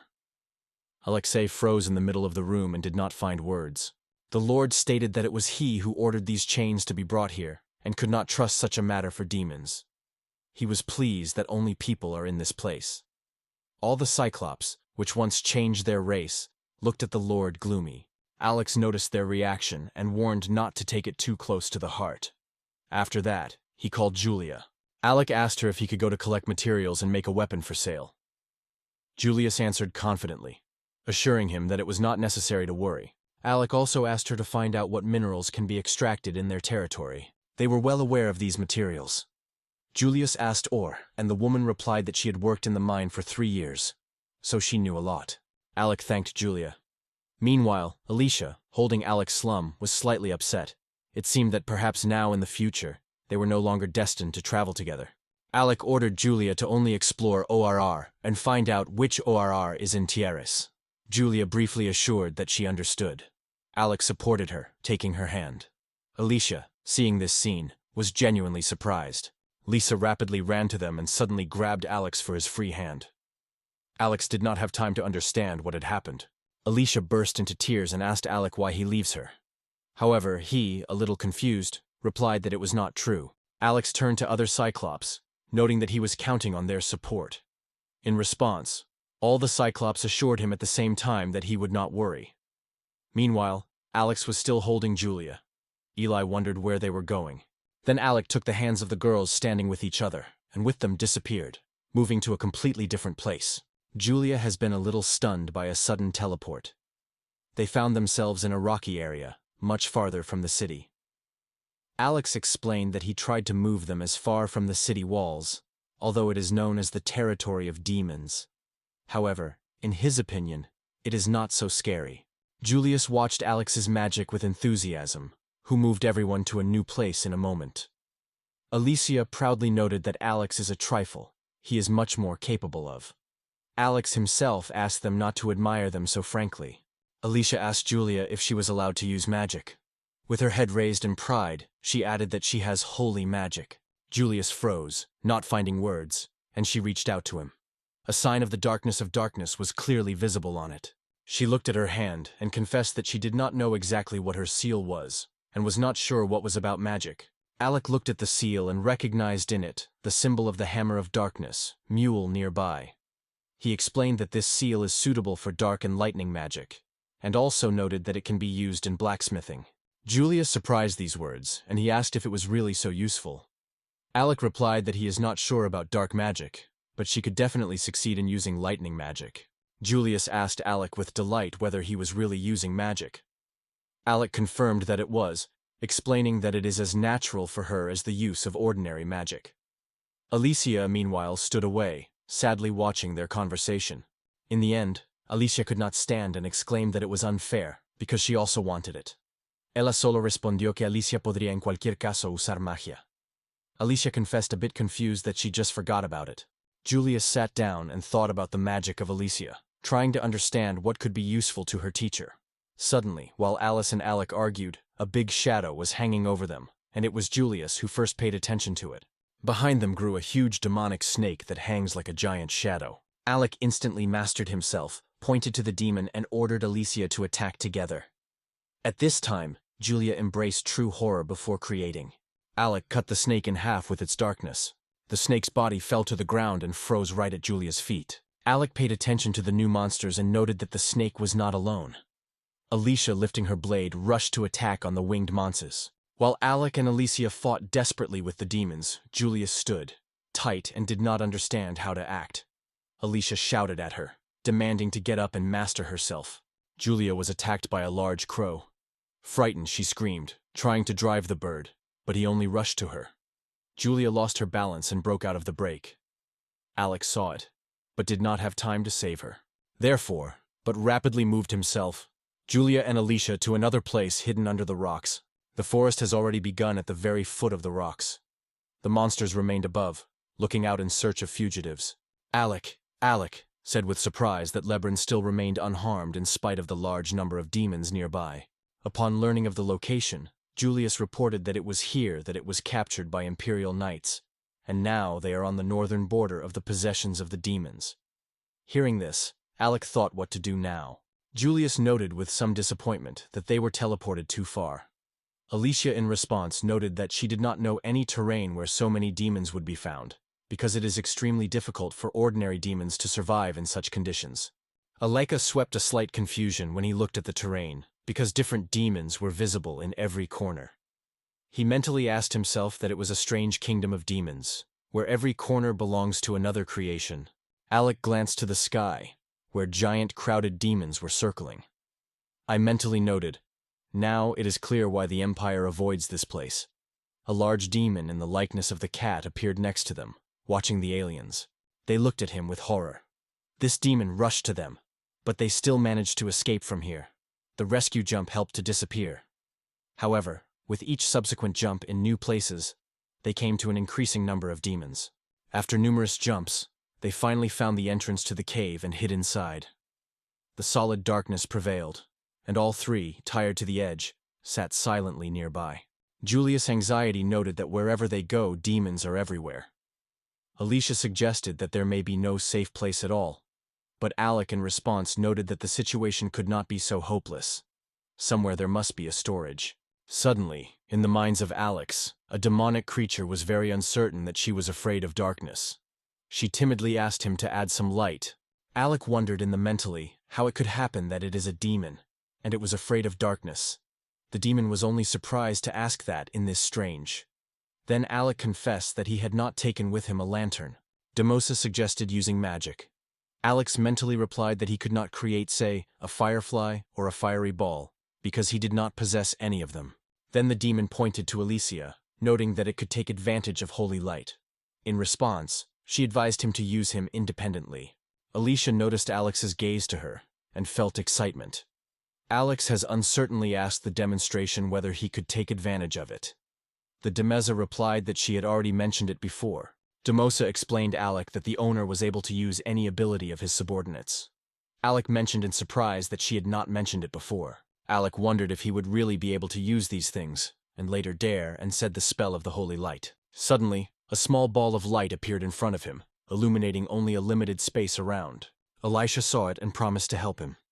She also said the spell of the holy light, and then the sacred ball, which belonged to Alex, began to increase in size and rose up, illuminating the entire space. All this was made possible by Alicia.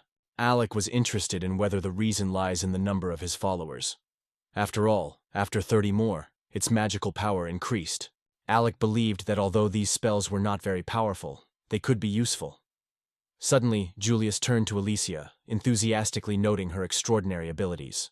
With an expression of irritation on her face, Julia confessed that she was fond of Alicia, but could not say the same thing about herself. She could not fight, and was very afraid. Julius cursed, begging for their forgiveness. Alec and Alicia looked at her. The attendees began to cheer her up.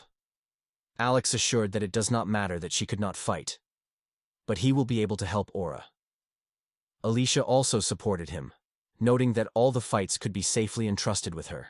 Alicia assured her that after sufficient workouts, she would be able to master magic, and later lightning. Julius looked at her with sincere gratitude, and tears shouted in her eyes. And suddenly from the depths of the cave appeared the face of a snake demon, which looked closely at them.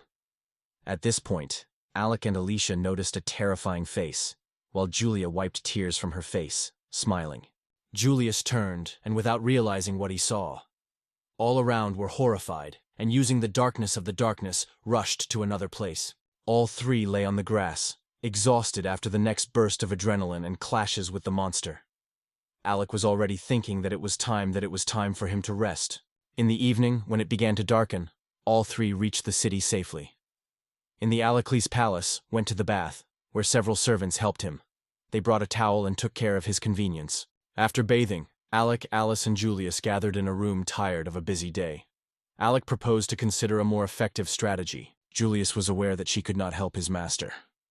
Alicia noticed her thoughtful appearance and called to herself. Alicia, with a warm smile, assured her that she could count on her, mentally noting that they were not a rival. Julius looked at her with admiration, and tears appeared in her eyes.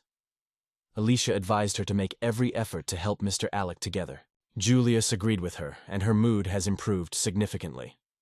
Then, gathering freedom, she strongly appealed to Alec to take some material. Taking a few pieces of fabric, Julius began to sew them quickly. As a result, he was already neatly and beautifully stitched mattress and pillowcase. She pointed to the mattress and explained that she had sewed him from the snake's skin, wishing Alex had a good rest and sleep. Oleg touched the mattress and was genuinely surprised by her skill. He admired that she created such a first-class product in just a few hours, and wondered what she was able to achieve, even in such conditions. Alec took her hands, praised her, noting that she was doing well, and thanked her for it. Alicia, watching this scene, paid attention to her delicate skin and still considered Julius as her opponent. Alec did not understand what she meant. There are always many visitors in the workshop during the day. One day, a man came to the room, carrying a sword and vagina in his hands. He reported that he learned. It was here that you can repair weapons. On it, in the wicker basket, carefully contains several pieces of snakeskin. Each of them is impregnated with magic. One of the buyers came to the man behind the counter to thank him. The knives purchased the day before were surprisingly sharp, and this undoubtedly appealed to her. However, Alec with a satisfied smile watches how the workshop thrives. Alicia stands nearby and notes that if they continue to work in the same rhythm, they will be able to secure a stable income. However, Alec does not share such optimism at all. His anxiety is noticeable to the naked eye. Even if they already have enough money for everything they need, the future should be taken care of in advance. After all, the number of people will increase, and perhaps their income will be lacking. Meanwhile, Alicia brings a whole bunch of books and scrolls to the table, reporting that she was able to find records of Tiara. Alec, looking at the map, understands that the castle is likely to be located on this island. He notes that they could survey the island and, if needed, overcome the demons that live there. Alicia notes, as soon as the sea subsides, the monster should also retreat. Then Alec decides to make this island the capital. He invites girls to travel immediately, and they are happy to agree. Yulia promises to show everything he is capable of this day. Ella is rapidly rushing into the arms of Alex. She understands that he wants to go somewhere, so he lifts him in his arms. Before sending Alicia with a charming smile, he extends her hand, offering the gentleman to take her hand, but he does not hear her words at all and sharply jumps forward. All four are in the forest, in unknown terrain. Alec approaches the cliff and looks carefully, approximately determining in which direction the Eris Island is. He rotates and notices Alicia, which quietly murmurs something about his hand, looking sadly and extending his palm to him. At first, he looks at her with confusion. But later, he finally realizes that she means. He tells her that his magical power has increased, and now he no longer needs physical contact to jump. The words of the master impress her so much that tears begin to roll on the cheeks. She begins to cry out loud, shouting that it is absolutely unfair, and in the meantime, Julius is trying to somehow reassure her. When she manages to master herself, Alex reports that he will continue to move teleportation so as not to meet the demons. Since, during meetings with giant demons, Alec repeatedly uses a jump, he also has to become invisible to hide from them. Suddenly, Alicia points somewhere, trying to attract the attention of his master. Finally, there was a desirable island in front of them. Numerous structures were distinguished among the dense forests, and a majestic castle was standing above all. The streets were completely abandoned. They were overgrown with weeds and covered with a layer of dust. Alicia notes that the city turned out to be even larger than it hoped. Alec, looking carefully with LYU, notes that more than 100 people will be able to settle here. Looking around, he concludes that they are in the administrative area. Then he invites his companions to go to the city center. He notes that there are no demons left on the island, only small birds in size. Yulia's face has an unpleasant expression. She remembers the raven with disgust. Suddenly, Alicia shows somewhere sideways and is scared that she saw something horrific. It is a great frightening Julia until she realizes that it was only a joke. Alicia laughs at her, jokingly calling her a coward, and she is wondering why she did so at all, and later asks to do so not to do with the insult. Suddenly, Alec notices a sharp movement on the ground. Julius does not perceive his own words seriously. He seems to him that the gentleman also decided to make a joke, both from her and from Alicia. However, it is at this moment that both notice a small target on the floor. Suddenly, to their surprise, the mouse squeals loudly. For a moment, all three are raising their heads and noticing several fierce demonic crows from above, which are rapidly flying right on them. Alex frozen in stupor, not believing in his own eyes. It was difficult for him to realize that such a huge number of demonic crows appeared through the mouse. Alicia remained indomitable and collected, she boldly preparing for battle, noting that these demonic crows were not so much. She wants to deal with them as soon as possible to use their meat for dinner. Meanwhile, Julius is frightened by the crows, muds up and closes his eyes firmly. Suddenly, one of the crows grabs the mouse with sharp claws and lifts it a small calf above the ground. The frightened mouse squeals thinly. However, suddenly on the crow that had already taken the mouse, the blow is collapsed. The blade of darkness is opening the air. After the crow releases the mouse and falls on the back, and then rapidly grabs and escapes. After all, Alec, Alicia, and Julius defeated all demonic crows. Alicia looks at the bodies of crows and asks others what they should do with the remnants. Alec gets a dark cube and says that this time he will take them with him, because the smell of blood can attract other demons. He uses a black box to hide bodies. All this is observed by the mouse. She looks out from behind the corner and signs. Hearing the squeak, Alicia looks back and recognizes immediately. The mouse returned. Julie is not at all liked because it was the mouse who sent demonic crows on them. Alec inspects the mouse and notes that she is probably quite resourceful. He suggests that such a mouse can come in handy, so he suggests trying to catch it. Julius and Alicia are trying to catch the mouse together. But she is extremely clever, avoiding their hands. It lasts until Alec suddenly interferes. He suddenly jumps out and rushes the head just on the mouse. It does not have time to avoid collision and stuck inside his body. Alicia rejoices and praises Alicia with a smile for his work. Meanwhile, Julia is upset. She seems to be unnecessary again. At this point, Oleg takes the mouse, cautiously picking it up for the bundle. A frightened animal squeaks and tries to escape. Oleg tries to reassure her, assuring that no one will hurt her. Alex noted that, given her remarkable wit, he suggests that she conclude a contract with them. He also assured that he would not cause any harm. With a friendly smile, he suggests that the little one becomes his follower. The targets behave carefully, but still uncertainly, and slightly nods with the proposal. At this point, a Demosa with an ironic smile caps with Alec, throwing that he again calls all sorts of junk. Alec does not pay attention to her words. Meanwhile, Julius and Alicia watch the mouse with interest, which is confidently frozen in front of them. Alicia suggests that the mouse, like Alec, will not become human. Alec agrees with its assumption. But the next moment the mouse, which sat in front of them, suddenly grows several times. Frightened by looking around, she cannot understand what happened. Despite this, she never became a person, although Julius notes that she at least learned to stand on her hind legs. Suddenly, the mouse opened the mouth and spoke.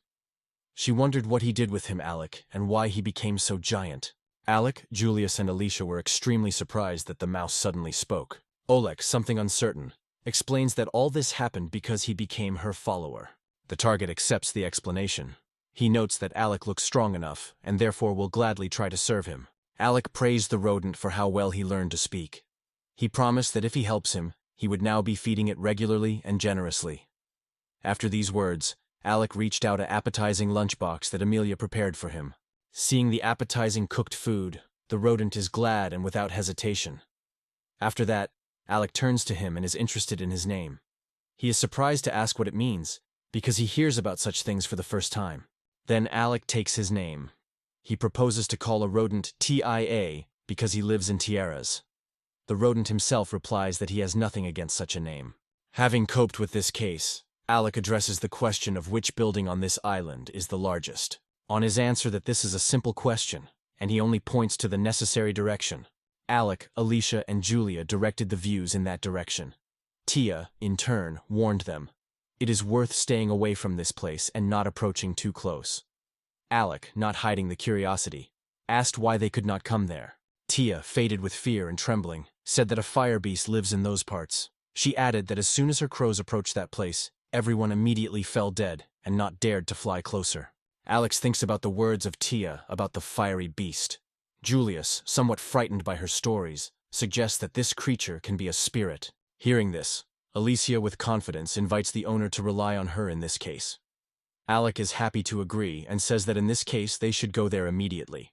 Julius is clearly upset with Herd and looks frightened. Alicia confidently goes in front, and Alec steps without being behind. Behind, with fear, Julius moves. He timidly asks whether there will be ghosts, and does not seek to go at all.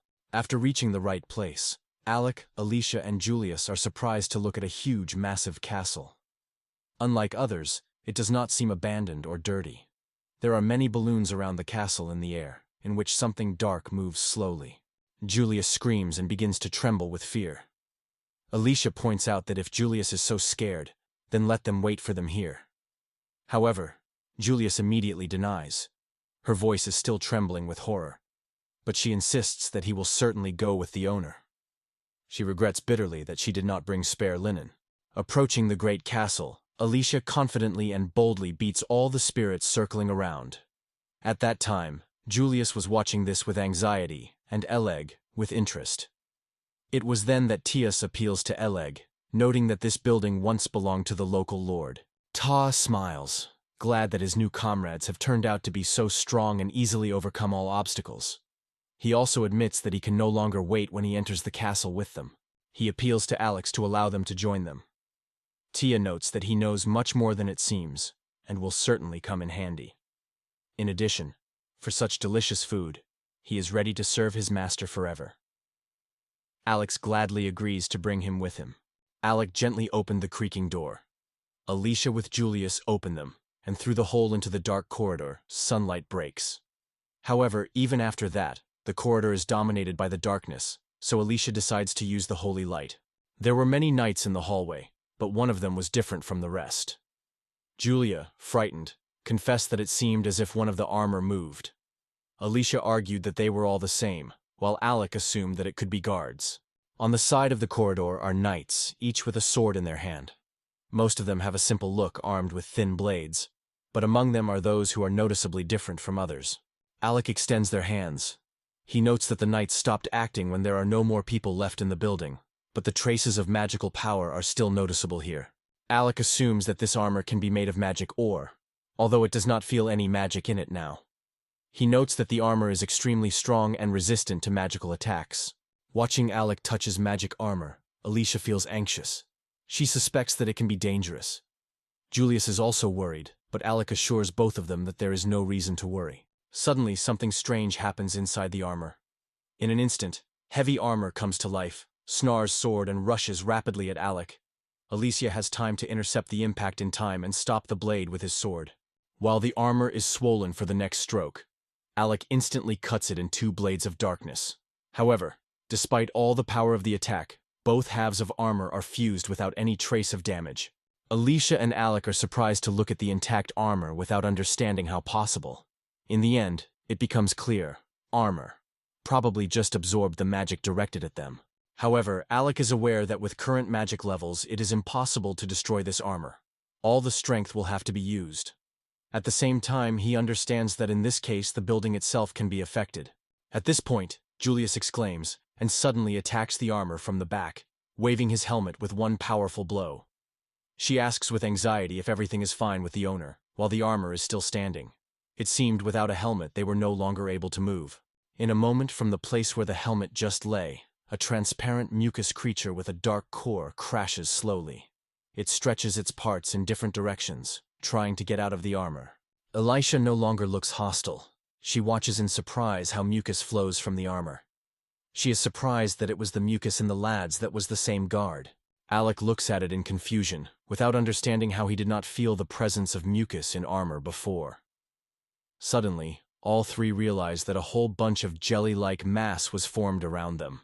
After evaluating the situation, Alec decides to use the seal to put an end to everything as soon as possible. He chooses a shadow wave, the magic of mass destruction.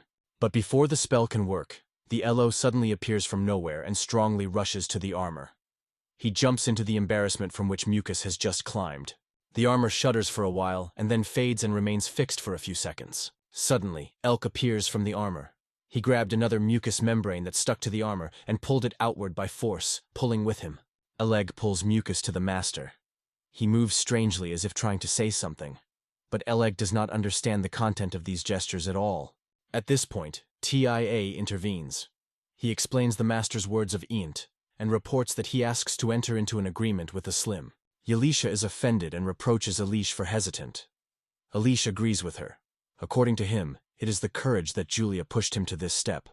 Although then he still quite calmly rested in Julia's arms. Alex, with a smile, notes that he does not mind contracting with mucus.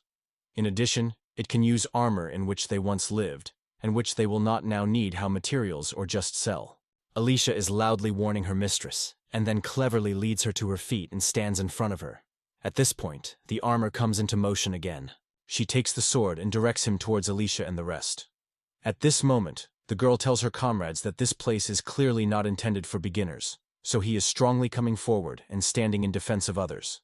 While the armor stood, directing the giant sword towards all three, there were suddenly numerous spirits around which were still freely out of the walls of the building. Julius, with anxiety, watches the spirits that suddenly appeared around, and Alec does not take his eyes from living armor, which is now able to move even without mucus inside.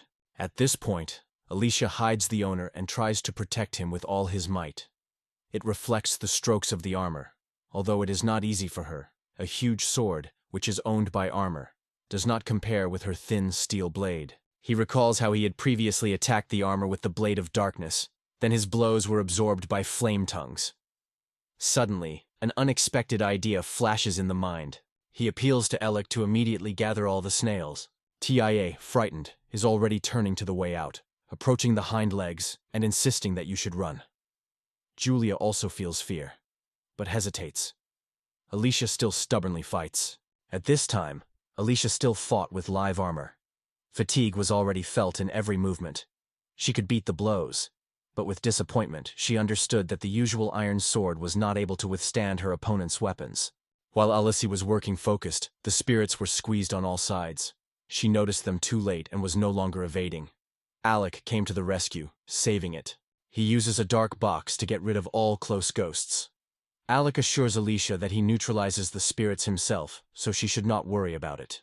She is not distracted by battle, but finds a moment to thank her teacher for support. At some point, Alicia can move a thin blade into a narrow gap between the plates of the armor. The blade penetrates into the left shoulder of the enemy. Gathering the last forces, Alicia sharply pulls the sword back, and with this blow separating his left hand with a part of the armor. Julia, who still remained with his comrades, was glad that Alicia managed to injure the living armor. Meanwhile, Alec used a black box to get rid of his hand. Alicia rejoices, because thanks to this strategy, they will be able to quickly cope with live armor. However, quite unexpectedly, all the cracks of the armor begin to break through powerful flame streams, spreading in different directions. Ulisa tries to hide from him somehow. Alex sounds that she should stop. Now it is better for them to retreat and restore strength.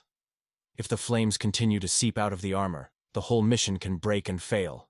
Julius watches the beams with horror, and the panic shouting, pointing to the ceiling, and afraid that everything is covered by fire. The flame jet rushed to Alicia, which lost its vigilance for a moment and did not have time to protect itself. However, Alekiv manages to close it. It is stretched in front of her, like a shield, protecting it with a person's body. The parts of his body fall into the flames, slightly silenced. After that, Ella returns to her habitual appearance, exhausted and exhausted. Alicia is frightened and worried about him, noting that it was too dangerous for him, because he has a water element. Hearing the mention of the water, Alex seems to remember something. The idea flashes in his head. He turns to TIA and orders to convey the order to the Mucusians. They should be prepared. Excited and frightened, mucous membranes are quickly stuck. Alec realizes that there are about 100 snails around, and so much is enough to cope with the fire. So he decides to act in his design. Turning to Alicia, Alec is loudly leaving her back. She obediently executes the instruction, after which Alex extends his hand and applies a water bomb. From the floor, a powerful stream of water is raised directly under the living armor, which instantly envelops it on all sides. All the space around the water was filled. While living armor was rapidly in the captivity of fluid, everyone watched this sight in a silent surprise. Alec himself, who launched a water bomb, felt the most confusedness. For a while, the water flow stopped. Only armor remained in its place, which fell on the carpet in a moment. Where they fell, a large dark wet spot from the water burst on the carpet. Alicia approached inanimate armor and looked carefully. She noticed that the water, which had previously flown, completely extinguished all the tongues of the flames. Julius also watched Armor with curiosity. Alec with joy, however, with some excitement, considered his seal, mentally rejoicing that his idea worked flawlessly.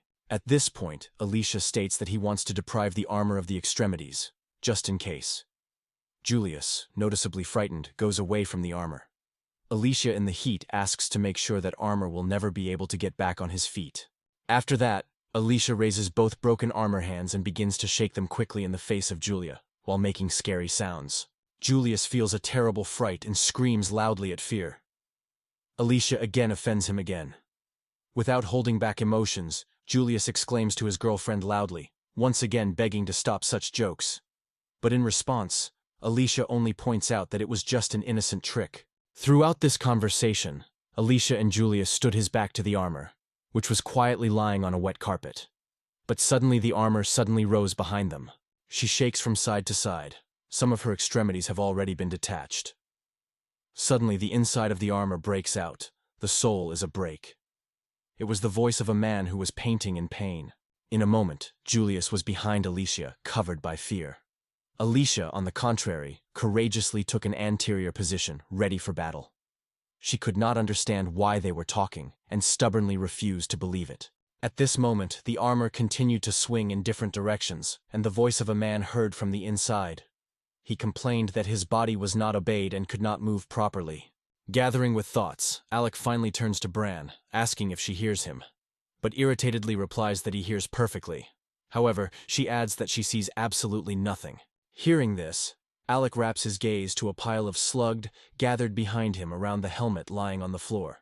He suggests that due to its absence of armor, they are not able to see. He lifts a helmet and puts it over his armor. After that, the branches say that she now shows what is happening around. She adds that she recognizes the Lord's extent and surrounding places. Seeing Alec in front of him, the Armor notes that she did not expect to meet a little girl here. It seems that the words of the Armor did not like Alec, so he decides to introduce himself to clarify the situation. He confidently asks Branui to tell in detail everything she knows about this place. Upon learning that the prince himself stands, Armor shows a genuine surprise. She bowed politely, asking the prince to forgive her. Later, she introduced herself, calling her name Selena Toshi Fraps. Alec suggests that Selena was once a knight under the old empire. Therefore, he appeals to her to tell her what happened on this island. Selena says that she once headed the 6th Squadron of the Imperial Knights. She recalls how Tierra became a target for the attack at that time, and there was only one person. A woman dressed in everything black appeared in front of her. She lost without any effort both Selenium and all her subordinates. In her mind, memories of past events were flashed. Alec suddenly realized that all the soldiers who fought next to Alicia died only one person. Selena continued her story, remembering how mysteriously turned into a living Armor. The only thing she remained was to resist all the invasion.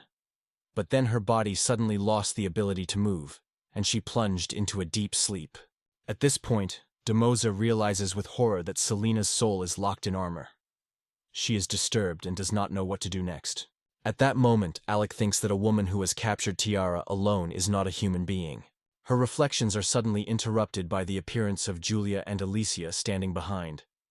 In their hands they have parts of Selena armor. They turn to the mentor, as if hesitant what to do with these things. He orders to return all the parts to their seats, and both immediately follow the instructions. Selena thanks the girls with a gesture, noting that she is so much better. But in a moment her hands began to move on their own, causing the girls to strike. In panic, she confesses that her body does not obey her at all. Alicia begs her to stop, but in response hears that he can't do it. Then Alec uses a blade of darkness, depriving Selenium all extremities. She does not express neither the anger nor the hatred, only sincerely apologize for everything that has happened. Alec understands that she probably acted under someone's order, forced to attack all living things. Selena tries to justify himself to Alec, but he interrupts her and insists that she signs a contract with him as soon as possible. He is embarrassed by his words. Selena does not understand what it is about, and then Alec explains. Having concluded this agreement, she will become his follower. He suggests that perhaps that is when she can be released. However, Selena confidently states that she swore allegiance to the Empire, and therefore the prince. Therefore, she asks him to enter into a contract with her. Alec extends his hand and signs the contract, And at the same moment the magic kept Selenium in captivity is dispelled. She becomes a young girl with long dark hair again. Selena looks in amazement, not believing what is happening. She cannot understand that her body has become the same as before. Carefully moving her fingers and hands, she examines her limbs, which return to the place. After that, Selena took God by her hand. A happy smile shone on her face, and tears of joy appeared in her eyes. She thanked Alec loudly and sincerely for his help. Alicia, watching Selena holds the hands of his master, curves from dissatisfaction. Alicia is in no hurry to pointing Selenium to impolite, in the end, but only touched the prince, a representative of the royal family. Selena Zanyakal apologizes for her behavior. Alec is watching this stage with a smile. Alex decides to go to the case and appeals to Selena to show them an island. Selena agrees instantly and happy. However, immediately after that, she allegedly notes that he did not even remember the names of the island in so many years. Julius and Alicia are hesitant whether she can be trusted. In response, she only laughs without sharing their concern. Alec told her that Tierra has been completely abandoned for many decades. However, instead of details, he only noted that Selena would soon see everything with his own eyes. Therefore, Selena confidently goes to one of the door, leading the whole group. Entering one of the rooms, travelers solidify in front of a disappointing picture. All the furniture here is crushed and torn into pieces, and the windows in the windows are separated by sharp debris. The room has a solid mess. Alex, Alicia, and Julius look at this picture with fear. Alicia suggests that everything is likely to be guilty of black, which was previously mentioned by Selena. Alec agrees with her. Looking carefully at the dried human skeletons and single bones, scattered fate. Around them are fragments and individual parts of broken weapons. Selena stands with her back to everyone, firmly squeezing small shoes in his hand, covered with dust and dirt. She is silent from the beginning, so Alec takes her away, trying to find out what happened to her. Selena looks at the shoe with sadness, gently holding it in his hands. In her voice, a grief sounds when she confesses. Every time she sees all this, she is constantly persecuted. She could not protect anyone. She says that a woman in black destroyed everyone without exception, both knights, women, and even children. Selena notes that none of them deserved such death. She also recalls that she has been a business with many travelers more than once. During this story, tears appear in the eyes of Selenium. She stops without finding words to continue. Alec and the rest of the audience look at her silently, and in their views, the pity is glowing. Suddenly, Selena confesses that many years ago she had to die with her friends. Listening to her, Alec smiles gently, trying to cheer. He cautiously translates the conversation to another, noting that they should be rejoiced at least because it was possible to find an administrative building that has not yet been destroyed. He notes that now that there are no fire spirits, the island can be cleaned of monsters. Alec agrees with that. The Lish looks at the old room and notes that they have a lot of work ahead before people can settle here. Then Alex notes that in this case, in the near future, they only take advantage of a profit from a shop in Rebellion. Alicia proposes to go back. Alex agrees with her, casting a worried look towards Selena. He calls Selenium, which stands by the window with sadness in his eyes. Hearing that she is being approached, she looks at Alec. He reports that it is not possible to live here yet, and asks her to organize those who already live in the settlement. He says he would like Selena to become a defender of Tierrace. These words are stunning her. Selena, still surprised, asks, and Alec only confirms what has been said.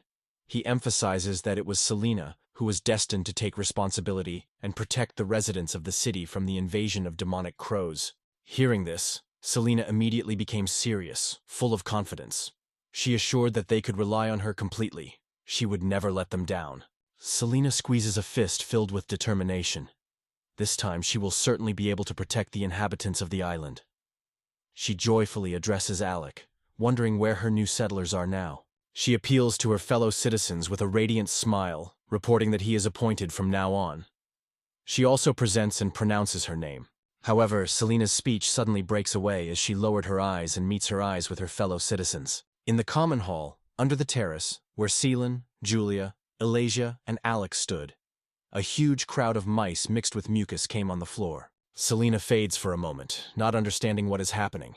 It begins to squeeze on the head, the body covers trembling, and around the endless squeak of mice and a characteristic tract of mucus. After that, Selena asks that for a crowd of mice and mucus he gathered here instead of the usual inhabitants. Immediately later, she faints, and it is not a joke frightened by Julius. Waking up after fainting, Selena stood quietly among her fellow citizens. A smile played on her face, and she, holding a document in her hands, reported that in total, about 1,000 mice and snails live on the island. She noted that this is the whole population of the island. Demosa watches all with genuine curiosity.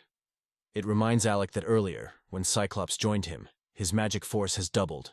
She thinks how much the magical power of her master will grow. After all, although he concluded a contract with hundreds of mice and snails, these creatures are too weak. Demosa was annoyed and dissatisfied with the silk, claiming that they almost did not give the owner any magical power, so she considers them absolutely useless. Moreover, he is even a little offended, and notices to her that she does not fit to judge which of them is in vain, because his new supporters can still be useful. Hearing this, she instantly ignites anger and requires he to repeat his words. Elisha distracts Alec from the conversation. There is anxiety on her face, and a small snail was quietly resting in the arms. She is concerned that snails need water to live. After adding that mice, it is also necessary for existence. Unfortunately, for Selena and the numerous new residents of her country, Tierra Island was almost devoid of natural resources. There is very little edible resources here, and there is an endless sea surface around the island, but this water is unsuitable for consumption. There are also many land on the island, however, they are not at all suitable for any agricultural activity. Then Selena offers her own solution to this problem. It lifts the finger to the sky, where numerous demonic hooks are circling. However, TIA strongly opposes this proposal. He, with a desperate cry and tears in his eyes, states that this should not be done, because he does not imagine how mice can hunt for huge, bloodthirsty crows. After that, the initiative takes on Selena. With a smile on her face, she confidently states that she can safely entrust her with this task. She sincerely seeks to help them as a defender of Ari's island. However, to the surprise of the girl, that does not support her plan. With despair on his face, he notes that nothing will work out. Although it is strong, he doubts that she will have the strength to produce so much food on her own to feed all the rats. Selena in despair falls on her knees, depressed by the words that did not appreciate her aspirations to become the island's protector. Alec, standing nearby, is conceived in the sky, plunging into his own thoughts. After a short pause, he turns to Julius, who was near Alicia. Alex turned to Julia and said he would like her to produce many small crossbows for mice. Hearing this, she slightly frightened her face with her hands and made something muttered, embarrassed. Hearing these words, Julia immediately changed the facial expression. She realized that the gentleman entrusted her such a difficult task because she believes in her. In addition, she now has the opportunity to bring him real benefit for the first time. A smile appears on her face and she confidently agrees to work. She is about to transfer the order to the workshop, assuring that he will be fulfilled. Julius rejoices in the fact that it can finally be useful. Then Alec gets a dart cube, allowing Julius to pick up all the materials that can be useful. In addition, he gives her the feathers and beaks of Voronov, the defeated earlier. It is really happiness to have all the necessary materials at hand, while Selena is watching all this from her back. She understands that Alex's plan is to equip the mice with everything they need to produce food on their own. Then she offers her help in the proper training of mice hunting. Alex willingly supports this idea, and TIA, having heard their conversation, tiredly squeezes, already imagining all the difficulties that are waiting for him. He was scared if they were really waiting for mice to fight the demons. However, Selena, noticing his anxiety, tries to encourage him. He assures that there is nothing to worry about, because she will be nearby and will help with training. Alex smiles, looking at it. He is well aware that together with the commanding qualities of Selena and cyclopic crossbows, they exactly threatens. He again recalls that his strength increases directly in proportion to the number of supporters who join it. The more followers he has, the greater his magical power. Subsequently, when the power of the owner grows, his supporters also gain power. Demeza confidently supports this course of thoughts. Alec notes that even mice will now be able to hunt demonic crows. Turning to Tia, he adds that until the crossbows are ready, they will help together to have food. In response, TIA only squeals quietly. He assures that he understood everything, and notes that in this case, they only have to wait for the appearance of offspring. Alec agrees with him. After that, he turns to Alec, asking him to warn the mucous membranes from any ill-advised action, while Alec himself and others are powerful. Hearing this, Alec pleases joyfully. Then Alex notes that now they should think about the water source. Hearing this, Ta voice her idea. There is a lot of water underground. While he speaks, he stands in front of a hatch that is built into the ground. Hearing his story about water underground and noticing a hatch in the ground, he concludes that underground channels are underground. TIA only looks at him. He assures that nothing knows about any channels. Selena suddenly remembers something important. She says that there was a capital on the island once, so there should be channels with drinking water. These words are surprising in Alicia, Alec, and Julius. With an expression, Julius is astonished on the face of Julius, if that's the case. Then Alec explains that during the Old Empire, such channels could exist. Alicia, meanwhile, thinks about the considerations of her comrades. Alec looks around, and suddenly his gaze stops at something unexpected. In the distance, he notices a small column that protrudes from the ground near the wall. In fact, it turns out to be a crane under which a small container stands. Its surface is covered with dirt and rust. Everything looks long, forgotten, and worn for years. Suddenly, a dark drop of unknown fluid protrudes from the edge of a long, dried crane. Immediately after it appears from the tap with noise, a powerful flow of fluid begins to rage. Despite the thick viscosity of the black fluid, it turned out to be a lot, and it spread rapidly. Selena, frightened, hides behind Alec and asks a trembling voice that it is a liquid. Alec is unexpectedly aware of something. Anxiety appears on his face. He does not want to believe in what is happening, and, alarmed, he turns to Alicia to understand the situation as soon as possible. Alicia instantly guesses the intentions of her master. She extends her arms forward, going to send the spell to the mysterious fluid. In a moment, in the place of a dark, thick liquid, clear, transparent drops appear, and all the water in the tap becomes crystal. Alicia closes his eyes and puts her hands, finishing the magic. Selena is surprised to watch what happened. Alec goes closer to the source and inspects it carefully. He understands that his guesses have been confirmed. Alec believed that dark power was hidden inside this magic, which is why it seemed so thick, dark, and at the same time inappropriate for the dark. He turns to that and asks him together with other mice to try water. That one agrees. He explains that they can drink water just, or use leaves to drink. Several mice were happy to drink water. Make sure that the water was safe. He turned to the gentleman and assured that everything was fine, so the water could be safely consumed. Alicia suggests that these leaves may belong to the sacred tree. Selena also carefully examines the sheet and agrees. This is quite possible. She adds that she heard.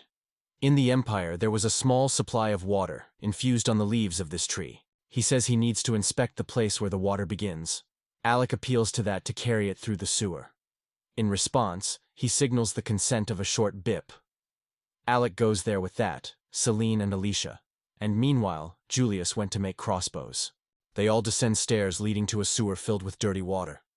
Despite the fact that TIA is leading the group through this maze, he confesses that he has never been here before. Alec notices that the room is getting too dark, so he decides to add light. Having extended his hand forward, he chooses to use the sacred light. Alec expected to see the dull and weak light, the same as when he first tried this spell. However, to the surprise of the guy, this time the glow was much brighter. His dazzling light was so powerful that he involuntarily closed his eyes and tried to hide from shine. Instead, Selena, who was behind, did not have time to turn away and looked straight into a bright glow. Selena frozen behind him, widely open her eyes, inseparably staring at the bright light, without even moving. The fact is that selenium is still considered a living dead, and Alec used the holy light on it. Because of this, he almost expelled her until Alice tried to keep Salen, seeking help from his mentor. Alec stopped using the holy light as soon as he saw that Selena had begun to recover. When the situation improved, he sighed relieved. He did not hope that he would become so strong, that he would even be able to expel the runny nose with the power of light. Now he realizes that we should treat these gifts. Elisha looked concerned.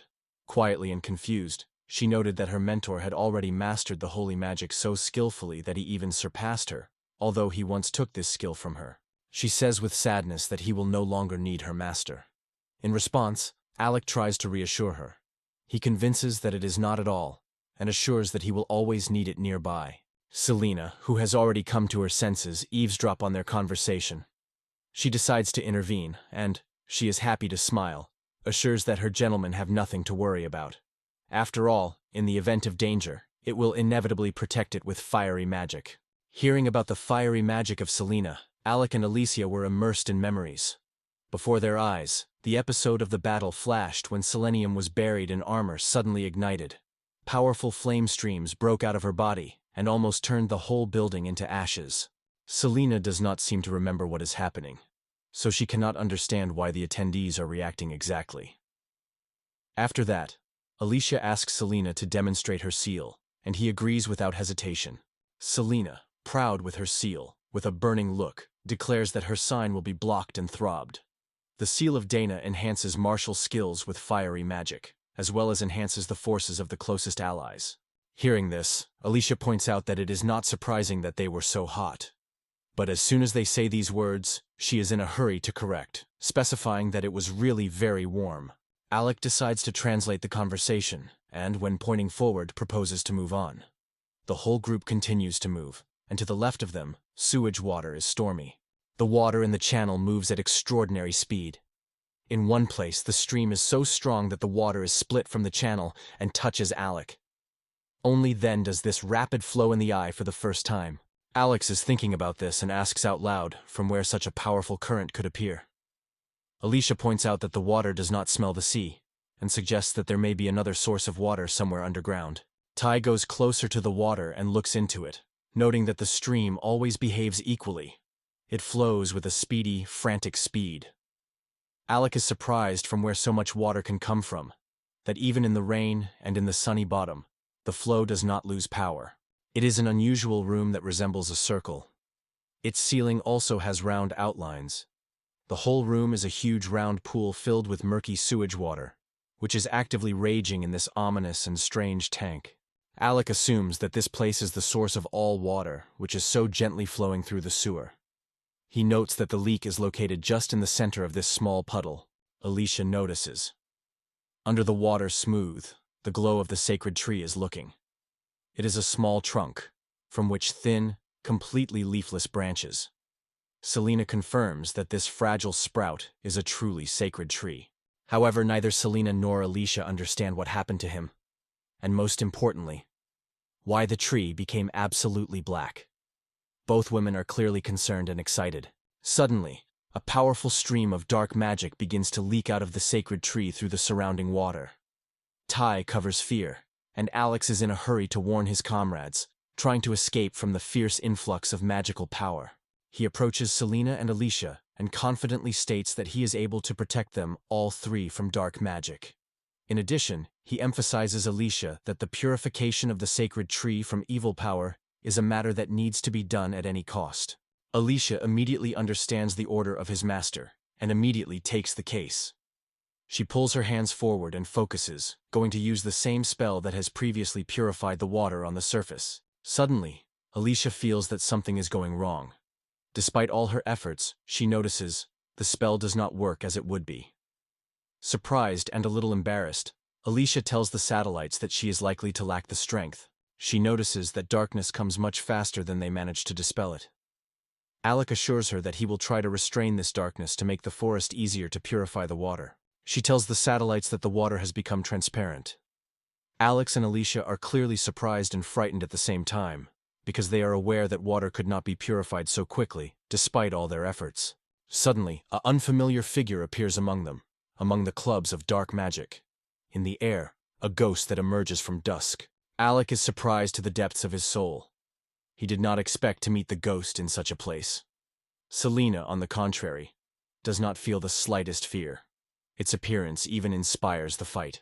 Alec realizes that hellish fire is the most powerful magic, so he exclaims to Selena so that she does not use her strength. After all, with such power, Selena is able to destroy everything around. Instead, he turns to Alicia for help, wanting to get rid of the ghost. He asks her to impress the spiritual core of the ghost with its holy element. Alicia is asking, because it seems to hear about the existence of such a nucleus for the first time. Alec explains to her that the spiritual nucleus is a giant stone inside the body. Alicia, having understood the order, prepares for the attack. Selena silently monitors everything that is happening. Alec applies the darkness of the ghost, trying to harm it and at the same time protect against the dark magic it sends. Selena watches his struggle with enthusiasm. She watches how he confidently holds the barrier and uses a cube to scatter dark magic. After that, her look stops on a ghost. His body was already very distorted. Selena notes that most of the body of the ghost has already crumbled, but despite this, the spiritual core has not yet appeared. Alicia is silent.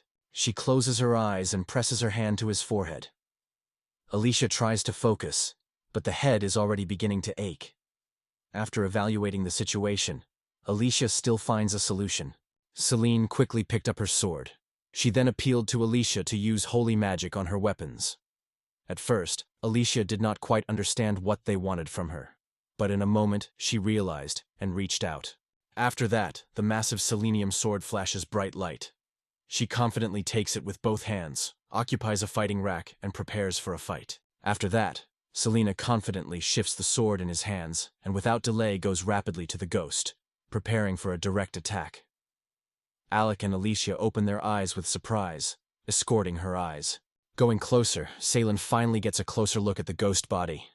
There, under his cloak, a dull light flicks in the bones. This is a spiritual nucleus. The only decisive jump in Selena flies above the surface of the water and sweeps past the ghost, causing an accurate blow directly into his spiritual nucleus. After that, the body of the ghost crumbles and gradually disappears. The remains of his body are scattered, and many small spirits appear from each part. At that moment, Selena does not even rotate. She is confident with her back to the enemy, lowering the sword, is firmly convinced of her own victory. She turns to her companions, and her look flashes with joy. Therefore, Selena steps on the edge of the rock and descends on one knee. She worshipped her prince, as if reporting to him about her perfect service. Alec looked at Selenium enthusiastically, opening his mouth and opening his eyes wide that seemed to glow from the inside. Alicia, standing behind him, watched this with a strange expression. In her look there was clearly no hint of admiration. But suddenly, under her fifth, the fragile edge of the rock collapses, and within a moment Selene loses balance and flies down rapidly. It does not even have time to exclaim. The body is already plunged into the water. Alicia and Alec were frozen on the spot, not bringing his eyes from a small water clip, which was formed after the selenium fell into the water. Looking anxiously at the surface, they were looking forward to when their girlfriend, Viren. Many bubbles appear on the surface for a while, and in the end, selenium can emerge. With the help of a small, simple ladder attached to the wall of the pool, it climbs upstairs. Alicia leans to her and notes that the way in which Selena has overcome the ghost was truly impressive. Alex supports her, adding that the commander of the Order of the Night should not be expected. The mood of Selenium is significantly improved. It is raised. It is awkwardly scratching the nape. She is a little ashamed to give up compliments, so she explains that she only coped with their support. After that, Alicia approaches the tree, which is now clearly visible, because the solid flow of dark water no longer wraps. Looking at the trunk, she notes that the tree seems to have died with a ghost. The tree seems completely exhausted. Its trunk is thin and infirm, and the bare branches are completely blackened. Alec notes that probably the tree just faded. Returning to Alicia, he appeals to her just in case to check the dried sacred tree with the help of holy magic. Alicia obediently executes the order and calls for holy magic, directing it to the tree. Thanks to the holy magic used by Alicia, the tree came to life again. It returned its natural color. No trace of darkness remains. The branches of the tree have become strength and healthy. He notes that the living holy tree looks incredibly beautiful. Alec looks at the tree and his glow with the same happy baby smile. He says that this light helped revive the holy tree. Small drops of clean water circle in the air, vividly swinging from the source. Ta stretches his hands, collects a few drops on his palm, and then tips water. With a smile, it shares the news. This water is incredibly delicious. Alec agrees with his words. He adds that this water can be drunk without any danger, and it can even prepare a simple recovery potion. Selena extends hands, covered with many water drops, and does not hide the admiration of all the variety of the properties of this water. Tia rejoices with her, already anticipating their important victory. Alec is happy to state that it is only necessary to clean the underground pipes, and there will be no problems with water supply in the city. At that moment, Alicia, holding Alec on her hands, notes that with such help, they will definitely succeed. Alec turns to that, because it was so quickly manage all the difficulties. Ty, having a little discord, rejects praise. After that, Alec stopped in the direction of a demons who lived in his mind. She seems to have guessed the reason for this look. She was spitting off. She wondered why he was looking at her. However, he just waved, assuring that nothing special. However, she becomes unbearable. And although it is very undesirable for her, in the end, she reluctantly recognizes her mistake. Mucus and mice are also very useful associates. Selena has taught mice patiently. She showed how to use the crossbows, how to aim and shoot. It's time to hunt. Mice hid in one of the buildings, gently pushing the tips of their crossbows from the windows. Many mice aimed at one prey, carefully waiting for the signal to the attack. Their target became a crow who sat quietly on the ground, not suspecting. Suddenly, Selena loudly orders to open fire, and at the same moment many arrows flies to the crow, ruthlessly destroying it. Tia, with a bow in her hands, joyfully celebrates her accuracy. She managed to kiss the target. Selena also genuinely rejoices in the student, and notices her success. However, hunting does not end with a victory over one opponent. In the end, Selena and Ta brought to their ruler a whole mountain of dead crows. Selena proudly informed His Highness that they managed to destroy all demonic hooks on the island. Alec is surprised to look at the whole of the bodies of demonic crows, while Alicia and Julius, who has already returned to their team, watch this spectacle with a smile and joy. Ty happily exclaims that they have coped, and he finally managed to take revenge on all the fallen comrades. Alicia smiles, noting what that fierce is that. Alec also encompasses a smile. He thinks that his behavior is probably influenced by Selenium's seal.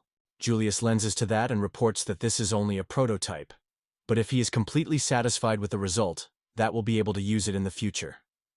She also adds that thanks to new materials we'll be able to provide such crossbows of all mice. Alec smiles and thanks Julia for his work, noting that almost everything is ready.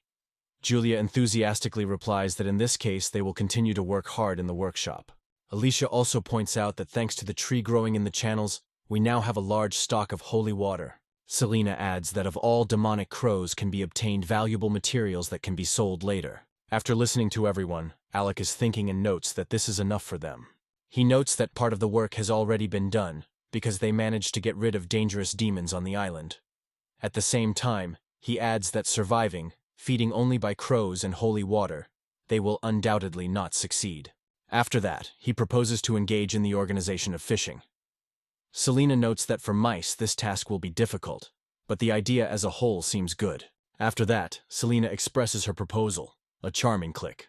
Therefore, Alec asks Selena to tell more about this charming ore. She explains that her armor is made of mithril.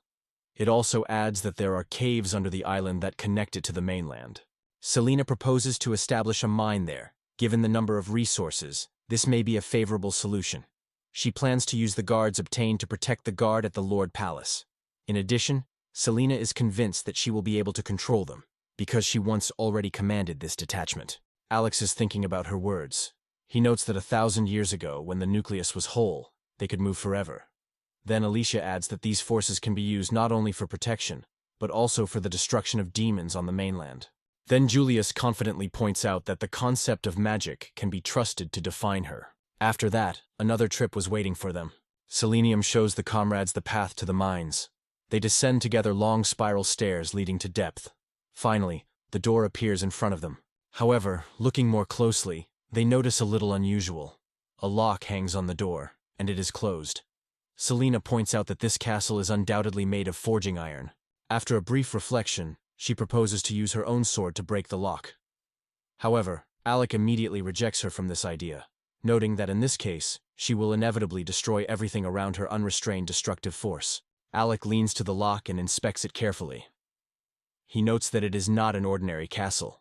Alicia, also looking at the mechanism, notes that only 10 experienced magicians will probably be able to open such. Hearing this, Julius covers anxiety. She is also upset because she seems to mean that they do not have a way. However, it is at this moment that Alec calmly orders the door to open, and they humbly obey his word. Julius, Alicia, and Selena fade in place, looking at him silently. Subsequently, everyone is surprised. In the hands of Alec is a castle, and then Gyrus explains that he has just applied dark magic to him. He confesses that he did not expect to open so easily. Selena notes how great he coped. Alicia does not hide the admiration of her master, but Julia assures that he will always serve him. Demos, having heard these passionate words, reacts significantly, while Alec is embarrassed by his comrades to stop pouring on him with compliments, because it only puts him in an uncomfortable position. Demois screams with indignation that she is also capable of such, but her desperate exclamation is heard only by Alec. He only mentally wants her to be silent and not spoiling this moment. At this point, Selena offers her team to move further, but suddenly she is stopped by new doors, which she seems to see for the first time. She desperately tries to open the door, not understanding why they are not exposed. Alicia appeals to Julius to help Selene. Together, they try to open the door, and in the meantime, Alec is interested in selenium. She notes that she does not recall that the door will be in this place. Alec suggests that the performers could appear there after Selene had been imprisoned in armor. He expresses the opinion. They may have been created to protect against a woman in black, which Selene mentioned. Afterwards, she thinks about his words. Selena explains that, according to her, during the attack of the woman on the island, all its inhabitants fled to the mainland through the caves, and to break away from the pursuers, they locked the door behind them. This time, Alicia notes that thanks to the forces of the Orcan Cyclops, it will be quite difficult for them to open this door. Julius, apparently exhausted, only sluggishly agrees with her. Selena, with tears in the eyes, confesses. To save people from the continent, they installed such a strong door, so she wants to do everything possible. Gathering strength, she tries hard, and finally, the door is exposed. The heavy door with the creaking was dissolved, and in a spacious, gloomy room finally shed a dull ray of light. However, no one was ready to see.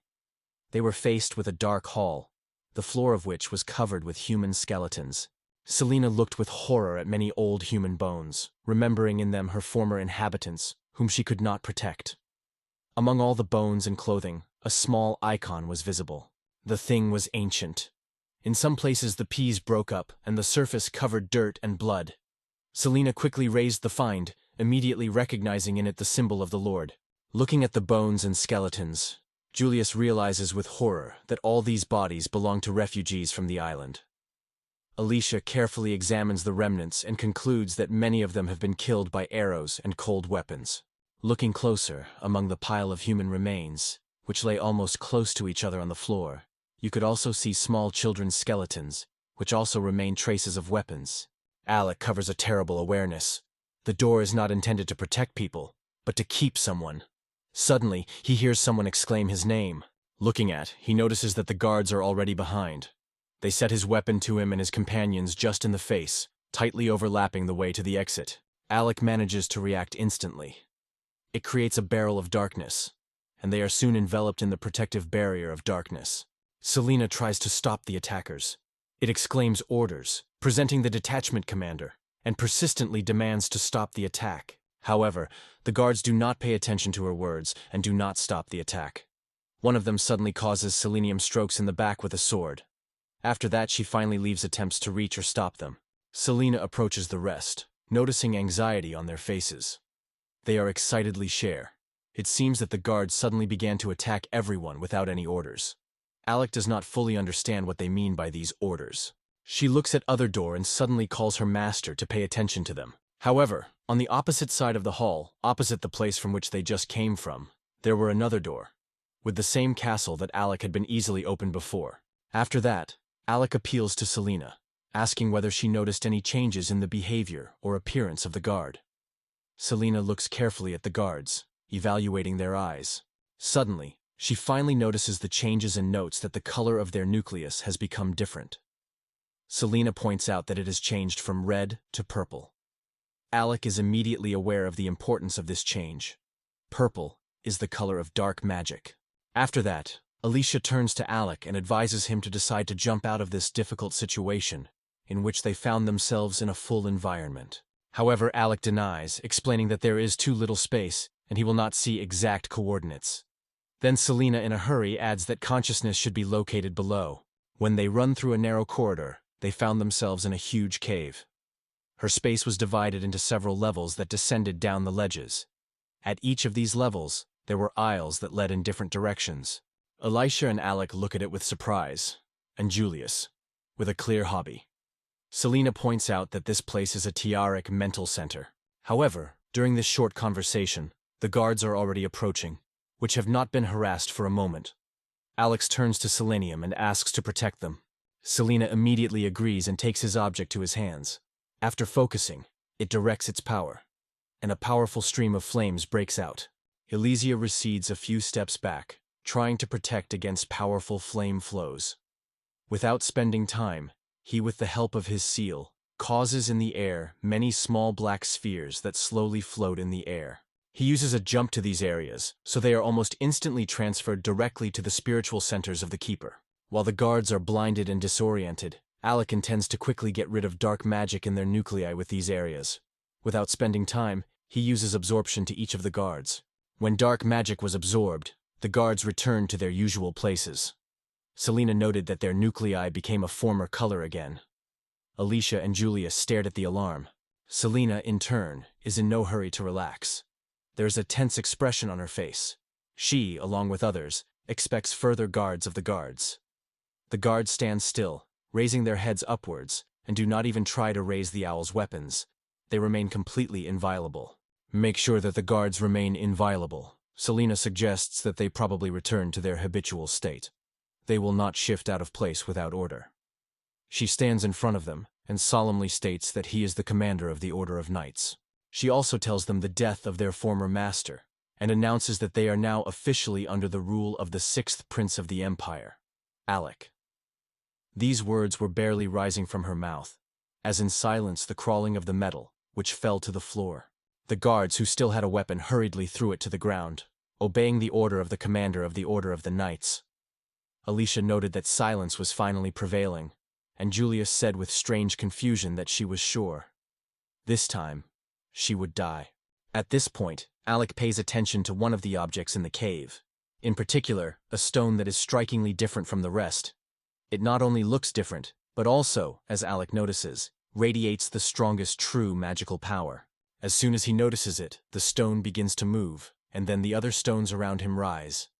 After all, when they all gather together, a giant goal appears. However, Alec reminds that they are far beyond the island. Alicia compliments. They are now in the territory of the demonic kingdom. Selena, not hiding surprise, notes that she had no idea about the same inside tiara. Julius, as always, is horrified. He only quietly and helplessly squeezes in the face of a giant monster. Meanwhile, the Ghoul chooses his first victim. In the end, he chooses Julia, who stood closest to him, so he quickly reaches out to her. However, the first to approach the guards, the same as they tried to attack them a few minutes ago. Two guards intercepting the head of the golem, crossing the swords and firmly pressing it down. Julius is surprised to rotate and watches how they are trying to restrain a giant creature. After these words, she decides not to waste time and join her soldiers. Being in a battle rack, she raises the sword and again causes a burning flame. She decides to draw her first blow on the head of Golem, leaving a large hole in it, through which the light of the spiritual nucleus clearly emerges. Selena directs all her strength, striking the nucleus with an accurate blow. However, nothing happens. She notes that the nucleus of the golem is extremely strong. After that, he informs all his comrades. The core is the ore contained in the head of the golem. At that moment, Gol waves his hand, scattering the guards around him like small toys, before they have time to resist his strength. Selena, with anxiety, is watching subordinates, who are trying to protect them at the cost of their lives. However, the guards again instill a weapon on the golem, stubbornly not wanting to retreat. One of the fallen guards lying at the legs of Alex raises his hand and points his finger to the passage in the wall. Julia states that they need to escape immediately from here, while Alicia turns to her mentor and insists on urgent retreat. However, Alex does not noticeably want to leave the guards at the same time. Thinking for a moment, he makes a decision. Falling on one knee next to the fallen guard, Alex appeals to him and his companions with a proposal to become his followers. Hearing these words, Church heard him carefully. Meanwhile, while the rest of the guards were fighting the golem, at least 4 of the same creatures have joined him. Together, they ruthlessly destroy the guards, hammering them just in the floor. But suddenly something happened. Galelum did not even have time to understand what happened, as the next moment his entire left hand was completely cut off by one and only movement. Looking forward, he notices a new group of guards. Their armor and weapons have remained the same as their predecessors, and now an alarming unknown aura is raging around them. Therefore, the guards resumed the attack, and now every impact was carried by a real destructive force. In a matter of moments they crushed parts of the bodies of the golem. Watching her subordinates bravely defends her commander and the owner, Selena decides to help them by joining the battle. She again takes the sword and turns to his subordinates, praising them for his excellent work and reporting that he will now be with them side by side. Alicia also joins the battle. She decisively and quickly attacked the golem with selenium and guards. While some worked on the battlefield, several other guards decided to protect Alec and Julia, having settled behind the backs of his comrades. The guards stood in front, protecting them with one hand. Finally, when it took enough time, the battle ended with a clear victory for Mr. Alex's team. Subsequently, all four gathered together and looked at the field, where only traces of recent battle remained. Only Selena did not hide a joyful smile. She seems to have been pleased with what happened. A huge pile of stones stood in front of them, all that remained from the broken bodies of the golem.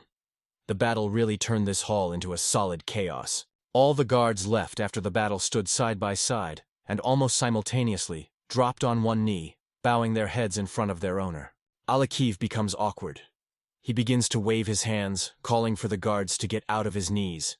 However, in response, he hears only how one of them apologizes on behalf of all. The faces of the guards remain invisible, but tears of pity are harassed from their helmets. They sincerely apologize to their expensive ruler. Everyone bows heads and try to wipe tears, and some of them quietly soothe brothers. Julius, Alicia, and Selena are silently watching this scene. However, Selena cannot stay away from the suffering of his subordinates.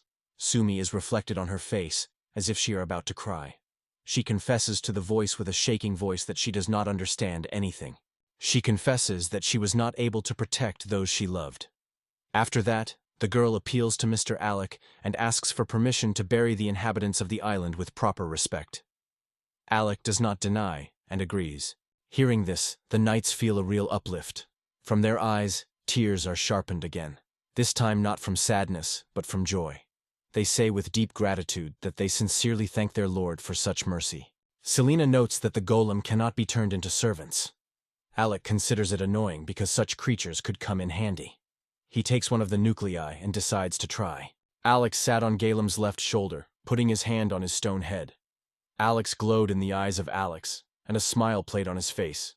He happily reported that the Galem stone Galem still agreed to serve the prince. 3 young girls were pleased to talk. That was to expect from their teacher. Since then, the guards began to serve a young prince who called them a Steel Legion and gave everyone a new name. However, unfortunately, they did not remember the moment when they were ordered to destroy all living things. However, with the Iron Legion of the island, really nothing threatens. The young prince, lifting his finger, ordered his guards to guard the mines and assist in the extraction of charming ore. A dark-haired girl with a warm smile and a glowing with a grip, seeing a huge mountain of gems, stated that it was incredible. They found 4 varieties of magical ore. Mithril contains magic and stronger than iron. Orichalca is a versatile material that is best for creating weapons. Adamantitis is extremely strong and contains a huge amount of magical energy. Kane's hero is very reminiscent of this ore. He is the same durable and strong. In the cave, a young girl informed Alex that in these places there are extremely large deposits of mithril. And if you dig all day, then the material is enough, at the most, by one than. The prince was surprised that the production would give only so much raw materials, and noted that there would be enough work for a few weeks at least, just to work out the cost of food. The girl thoughtfully turned to the prince and noted that she has another option. She can call for the help of her friends from all over the country. She explained that when the workers get more, the case will move much faster. The prince supported the idea. The guards soon appeared, saying that they were ready to help. They were thanked, and they immediately took up the case. The prince stood away. Sparks were glowing in his eyes, and a gentle smile played on his face. The work raged. Everyone was busy, from the smallest animals to huge stone creatures. The young prince with a smile noted that people became much more, and added that he still traveled only with Alicia, remembering how they had jumped on a charming horse. The blonde, tapping with the selection of the ground, called Mr. Alex, putting her hand on his forehead. The young prince, smiling, asked if she remembered the old days. The girl also smiled and replied that of course she remembered. Alex was genuinely interested in how life was in the place in line, and suspected that he may also be difficult to find common ground with others. Sometimes he even wondered whether to visit her. At the same time, he assured that he was fine. The blonde, with a smile and kindness in her eyes, thanked everyone for their work and devotion. She decided to make them a small offer. A sweet girl with a little scattered braids wondered if they were really allowed to take it and then thanked it. The girl carried a bag of money and, smiling, assured that she could now buy new clothes for children. A young prince with a smile and a half-stuck eye reported that he had brought a provision for the monastery, and suggested that he be sure to divide everything with each other. Behind him stood a cart, upside down with numerous drawers. A girl with long pigtails, with a slight surprise and shyness, wondered if they were really allowed to pick up everything. She noted that few would dare to eat a dish made by a person with a seal of darkness. Alex, without expressing any emotions, noted that the capital remained the same as before. Only the best materials are chosen for the city temple. You will not find any flaws here. Instead, in the ordinary building, everything has been declined and has long been in need of thorough repairs. A young man with a gentle smile and kindness in his eyes promised to help them.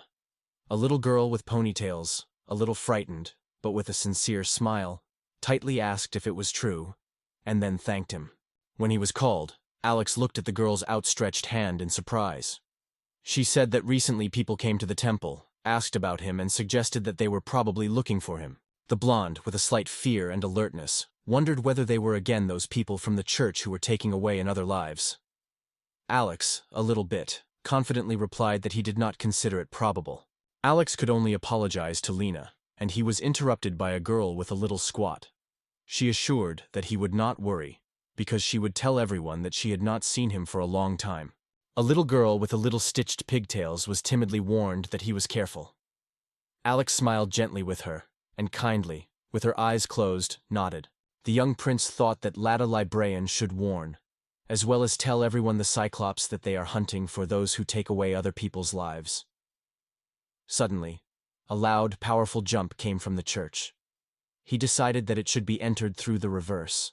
The dark-haired girl, frightened and tears, which were about to break down, quietly reported that Mr. Alec was now in the workshop. Surprised, a blonde girl wondered if the church really got here.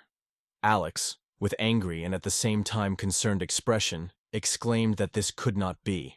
They entered the room and saw a girl who communicated with her husband. Alex, stunned and a little frightened, wondered whether it is really Iris and what she is doing here. Alex, with a confused gaze, stared at the stranger, and suddenly remembered that she was in the Adventurers Guild, trying to understand whether she was thinking correctly. She noted that the stranger was extremely similar to Iris. The prince, meanwhile, thought who this girl was. Alex continued to think why she decided to turn to him. Suddenly, a stranger appeared near Irisa. She noted that she was aware of his skills, and stretching his horn, asked to expel the sword from him.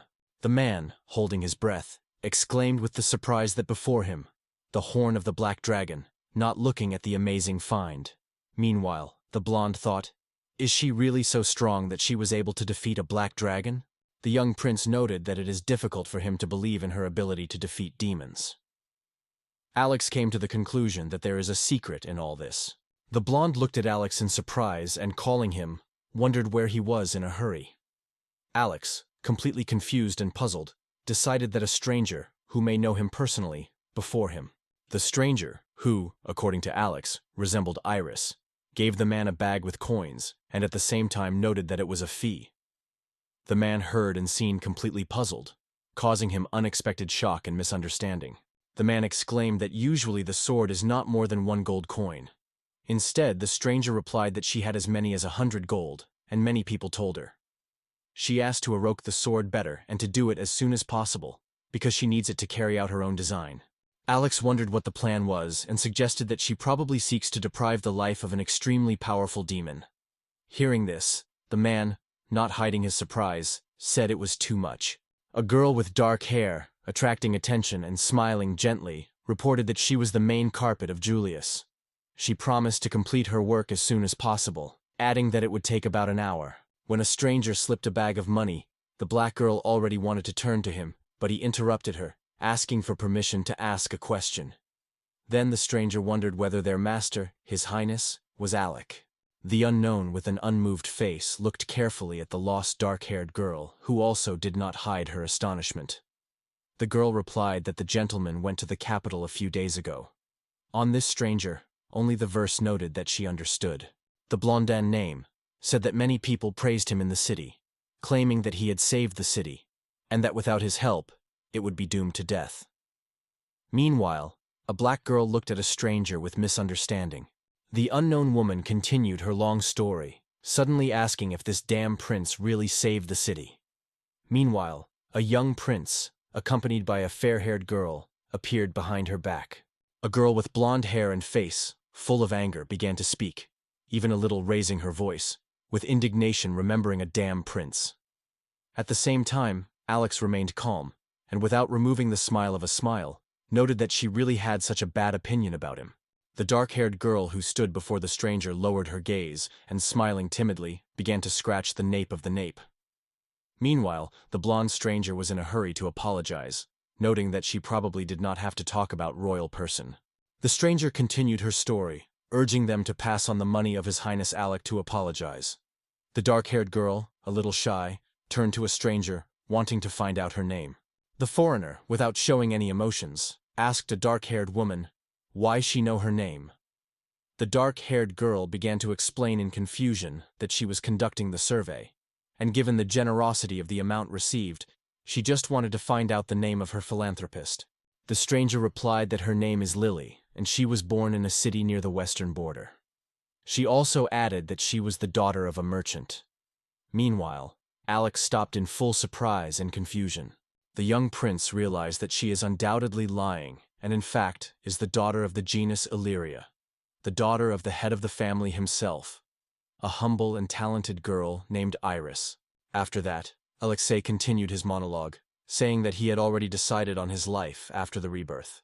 He also mentioned what he really was looking for, and added that she also seeks to change her own destiny. Alex did not leave the thought of why she hunts for demons and why he knew so little about her.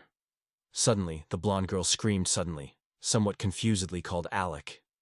She was immediately asked what had happened. Alicia was angry so much that she did not restrain the cry, stating that the prince still spread various dirty gossip, and emphasizing that there is no truth in all this. The young prince was somewhat lost, hearing her words. The dark-haired girl turned to a young prince, asking if he really knew this girl, and at the same time looked at him with a screamed care. The young prince smiled widely and assured that everything was not so. He saw her only once in a guild. Alex thoughtfully scratched the temple, and noted that she also uses a fictional name, introducing Lily. He suggested that he probably did not want anyone to recognize her. The young guy decided that it would be better for her if she didn't know about it. Alex looked at Pegasus and thought that, despite all the rumors, he did not expect her to care for himself. And even now, when the two were already flying on Pegasus, he only hoped that she would be able to make her journey. The man turned to Julia, interested in noting that she seems to be very busy. The girl looked at him anxiously, and, remembering her affairs, threw on the move that it was true, and she needs to hurry. The dark-haired girl suddenly hurried to leave. The blonde and the young prince looked at her in surprise. Alicia noted that it seemed to be very concerned. The men stopped near Alicia and Alex, noting that due to the good reputation of their store, the number of orders increased. The dark-haired girl, meanwhile, sat down at her table. She looked at them, holding a pad in her hands, and noticed that it would take a long time to melt mithril, but with the help of magic this process would go much faster. The young prince, thoughtfully touching his chin, expressed confidence that with charming ore it really should work. The young prince approached a girl with dark hair and wondered if she wanted to learn magic. Julius looked at Alex with admiration and surprise, trying to understand what was being talked about. Alex assured that he could teach her magic, and Julius again asked if it was true. A girl with dark hair with delight and joy asked him to teach her magic. The rest of the workers supported her with a smile, encouraging and assuring that they would take all the work. In the end, they reached the training ground, which stood numerous targets. Alex made a step forward and noted that the chain darkness is a magic that combines darkness and lightning. And if you own the seal of this element, mastering the magic will not be difficult. The dark-haired girl stretched her hands forward, and the young prince helped her, gently directing them to the right position. Alex advised to concentrate on the money surrounding the estate, and to imagine that she was gathering it in her palms. The girl nodded the girl, making it clear that she understood everything. Julius tried to master the art of magic. He lifted one hand up, the other flexed at the level of the chest, slightly pulled it back, and then both hands. The girl repeatedly repeated all the movements, but unfortunately, no results produced. The dark-haired girl was nervous and disappointed that she did nothing, and apologized to Mr. Alec for not feeling anything. Alicia supported Julius with a smile, assuring that she will certainly work, because she is particularly sensitive. The dark-haired girl, with a barely tangible annoyance, exclaimed that Alicia should stop and that she would probably be more happy with axe than magic. Alex, smiling, tried to reassure his girlfriend, assuring that she was not worried. Everything he needs is a little practice. The blonde asked Julia to focus, but her girlfriend assured her that she would definitely work. Julia, a little annoyed, shouted to them to stop making fun of her. Alex smiled, noticing a small magical light that she did not notice between Julia's shaped hands, which she herself did not notice. Because it was at that moment that she loudly reproached Selene, and demanded that she did not laugh at her. Suddenly, a powerful whirlwind came out of a small magical glow. Seeing this, Alex noted that it is probably worth establishing protection, say, a barrier of darkness, just in case. The guy began to explain that lightning magic is extremely powerful, even with the minimal cost of mana, adding that it should be imagined as if the lightning is striking. At first, the girl had to feel Manu in her own hands. Realizing this, she began to follow the prince's instructions. A wooden target appeared in front of her. Julius was surprised that she managed to achieve the result. Alex, with a smile and passion, assured that thanks to the training he would be able to master other skills. Alex added that they can now go to practice by inviting her to try to direct her magic into magic ore. Julius, smiling gently, supported the decision of the young prince. A black girl sat in front of the stove in which the magic ore was melted. Julio managed to accelerate this process, and he heard a pleasant surprise about the speed of his work. Alex smiled and informed the dark-haired girl that everything was much easier with magic. Julia's face shone admiration. She finally managed to achieve the result. She noted that she could now pour the resulting form, and then they will get the ingots of the mithril. Two girls held a ready-made ingot for the first time in their lives, looking at such a pure mithril. They could not look away from surprise and admiration. Julia gladly listened to their impressions. In her eyes a spark was played, and a slight pride for herself was born in her soul. The dark-haired girl gladly exclaimed to the boys that it is now possible to produce even more ingots than before. Alex sincerely advised for a young girl. Everyone came to work, and over time the amount of ingots increased significantly. For a while, a huge pyramid of ingots grew on the table. Julia lay on the floor, exhausted. The excited Alexei asked the girl if she was fine with her. Julia replied that she seemed a little fascinated. Then Alex suggested that Julia try to do it again, stretching her a glass of water. The prince, smiling, suggested that she sing something quietly. A dark-haired girl, sure it is only water, without any suspicion, raised a glass to her mouth and began to drink. Julia was surprised that her glass was filled again. She said in surprise that she was full again. It was then that Alexa explained the dark-haired girl that this thing is called an endless source. If you fill the artifact with magic, the glass will be filled again with water. Then the prince continued his monologue, explaining that the process of creation is extremely simple. It is enough to fill the magic ore with magic, while imagining the shape of the bowl. This is how water is formed, and the ore retains the properties of the stuffed spell. Hearing the words of the young prince, the black girl thought about everything heard, and then fascinated she expressed the idea. You can add not only water there, but also use the magic of movement. The blonde, easily clapping in the palm of your hand, gladly said it was just a brilliant idea. Her girlfriend, smiling, added that then this gentleman would be able to be teleported to the store. Alex noted that he was thinking about it more than once. However, Alex, with regret and sadness on his face, noted that the stock of mithril in them was limited as the volume of the vessel itself. He explained that mithril will not withstand such powerful magic. The capacity of the bowl is only 100 units, while it takes 80 to create water, and as many as 26,570 is used for the jump. However, later Alex acknowledged that the idea was not so bad. He further noted that Julia first should work out, and when she feels confident in her abilities, he would be able to create cups. Julia happily replied that she would make every effort. Alex explained that even simple magic of water creation can take about 10 minutes to secure it in an artifact, and advised Julia to not rush and calmly pour magic. In response, the girl noted that making such an artifact can take more than an hour. Alicia added that Mr. Alec is simply incredible. The dark-haired girl, a little excited, hastily went to work. She began to look for the information you need in different books. For a while, Julius informed Mr. Alec with delight that she had been able to accomplish the task. Subsequently, a cute girl with a smile and sparkles in her eyes, which held a lighter and shone, reported that this artifact could constantly throw out a flame. Julia clearly stunned and surprised such a statement. The blonde, with a barely noticeable smile, informed the gentleman that she also tried this artifact. He was able to store food fresh at any time. At the same time, she kept a stylish suitcase filled with fruits.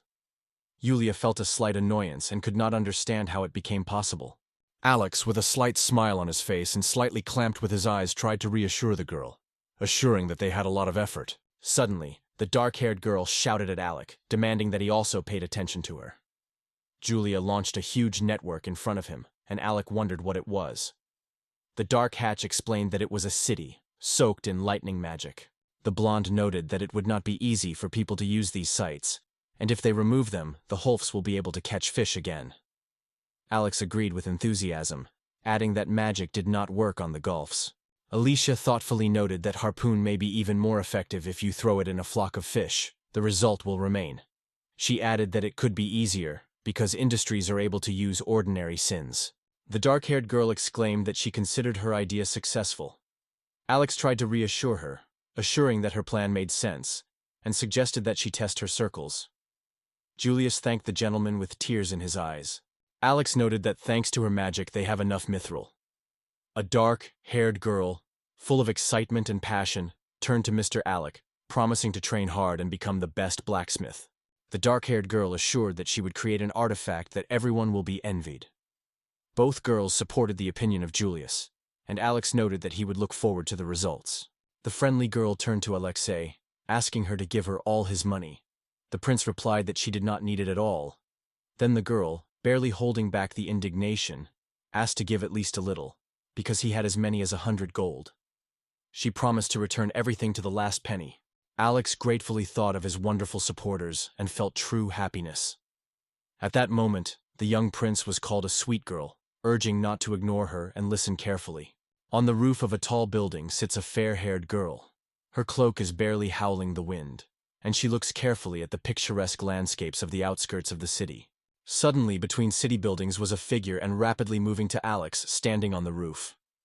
It turned out to be a brunette with a sword in his hand. The girl screamed loudly and frantically, as if she wanted to release the all-consuming flames of her own soul, that burning blade, which was repeatedly discussed. Alex looked at the flowing flame weapon that flicked in his hand.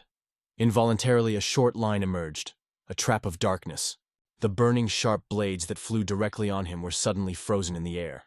The young prince put them in magical spheres, wrapped in chains that reliably held back these fiery blades.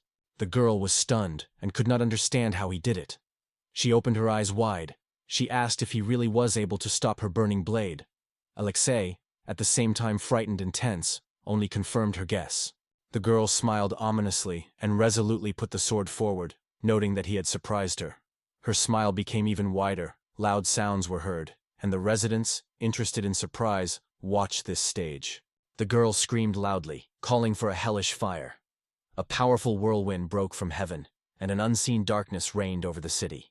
The girl, like the residents of the city, looked up into the sky. It was not just dark, it became truly black. A charming dome suddenly rose above the island, which restrained the devastating power of the angry swindle, preventing it from breaking through. The young prince raised his hand and, with an unmoved, formidable look, locked the whirlpool in a magical ball, shrouded in chains. The magical ball hangs over the island. In her heart, a crazy storm raged. A young prince with a mocking smile noted that she is undoubtedly pleased with her success in learning, but hopes that she does not intend to destroy the entire island. The girl was embarrassed to apologize to him. The girl looked at the sky with surprise, noting that she did not expect that she would be able to repel even such a powerful spell. Alex turned, looked, and calmly explained. The magic of darkness has power against all the elements except the saint. The young prince called to a blonde girl sitting on the roof of a tall building. Feeling his gaze, she looked wary in his direction.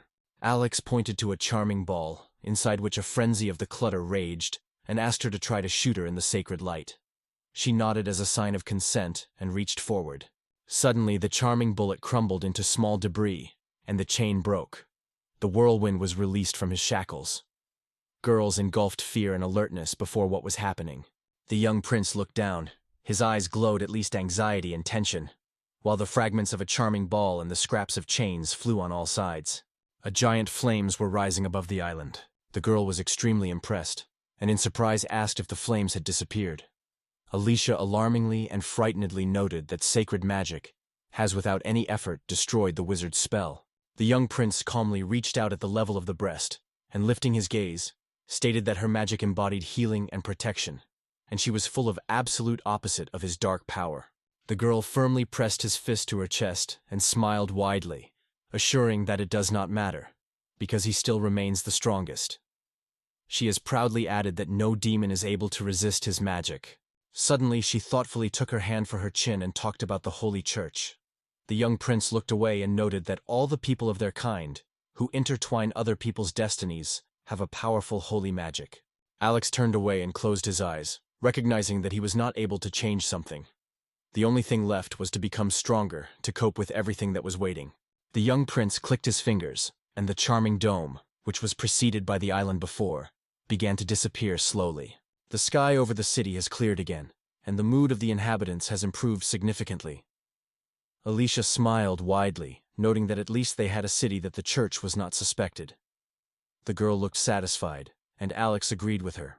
The young prince suggested that Julia, together with her family, set up stable production of mithril. If they manage to create an artifact capable of withstanding a jump, it will greatly strengthen the protection of their city, and thanks to these artifacts, the supply of goods will take place instantly. Suddenly, a loud cry came from above. The young prince looked around and lifted his gaze, asking what had happened. The girl also brought her eyes up, covering them from the bright light, and noticed that the sound was heard from the guard tower. Alicia pointed towards and called Alex. In the sky above the island, you could see Pegasus and a large flock of crows, which were constantly approaching. Someone asked if they were demonic or crows. In response, the idea came that it is probably not the case. After these birds have been destroyed on the island, they no longer appeared. When the pegs had already flew to the island, they noticed other Pegas with people riding there. It struck them to the depths of their soul. Alex felt anxiety and fear engulfed him, because he had ever seen people on Pegasus. The young prince suddenly turned and with a gesture of his hand ordered everyone to prepare for battle. Alicia looked at him, raising his eyebrows. In her eyes, frank hostility was read. The brunette looked at the shooters and ordered them to be alert. She ordered the Pegasus to go. Suddenly, Alicia exclaimed, calling Selena to stop, and hurried to explain that they were dressed in church robes. The young prince looked at her in surprise, not recognizing in these words and actions of Iris. They stared at a man sitting on a Pegasus. Alicia strictly stated that there could be no doubt. It is really he. Alex turned his gaze forward and slightly raised his eyebrows. One of the girls sitting on Pegasus had an extremely gloomy look, and under her eyes darkened bruises. The other girl smiled gently at first, but in a moment her smile changed to a sinister smile. In her hands she held a couple of sharp daggers and a crossbow with no less sharp arrows. Lisa reached forward and ordered everyone to prepare crossbows, emphasizing that it was necessary to knock down every Pegasus. In response, the archers assured that they understood everything and only waited for the signal. But suddenly, the young prince exclaimed, calling them to stop. Alicia turned to him with an impermeable look, and Alex explained to her that probably these people did not belong to the temple and are now depriving someone of their lives. After that, the young prince ordered them not to open fire. The shooters began to fire crows, and when the birds fell to the ground, they were swollen by the joy of victory. Soon the Pegats went down at the main entrance, where the girls were already waiting for them with a young prince. All three feared and looked closely at the strangers. They were traveling to the girls who just appeared. One of them, smiling, put her palm on his chest and wondered if he was really His Highness Alec, the sixth prince of the empire. The young prince continued to strictly look at them, recognizing that they were right. Alicia, covering her mouth with her palm, whispered to the prince that these girls were extremely strong, holy magicians.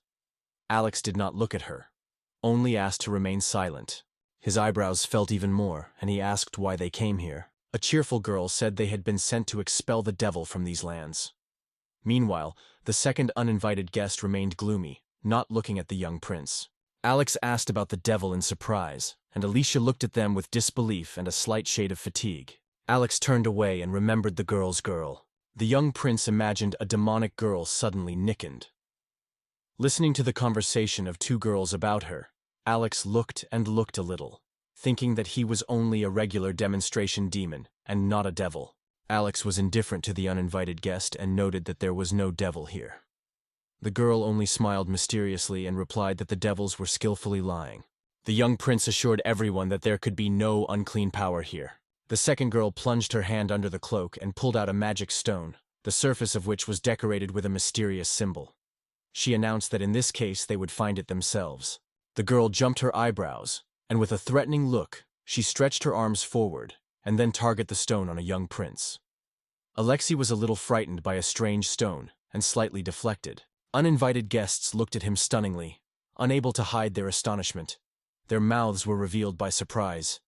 The girl, frightened, opened her mouth wide, exposing all her fangs, and firmly closed her eyelids. Uninvited guests looked at a young prince in surprise and confusedly.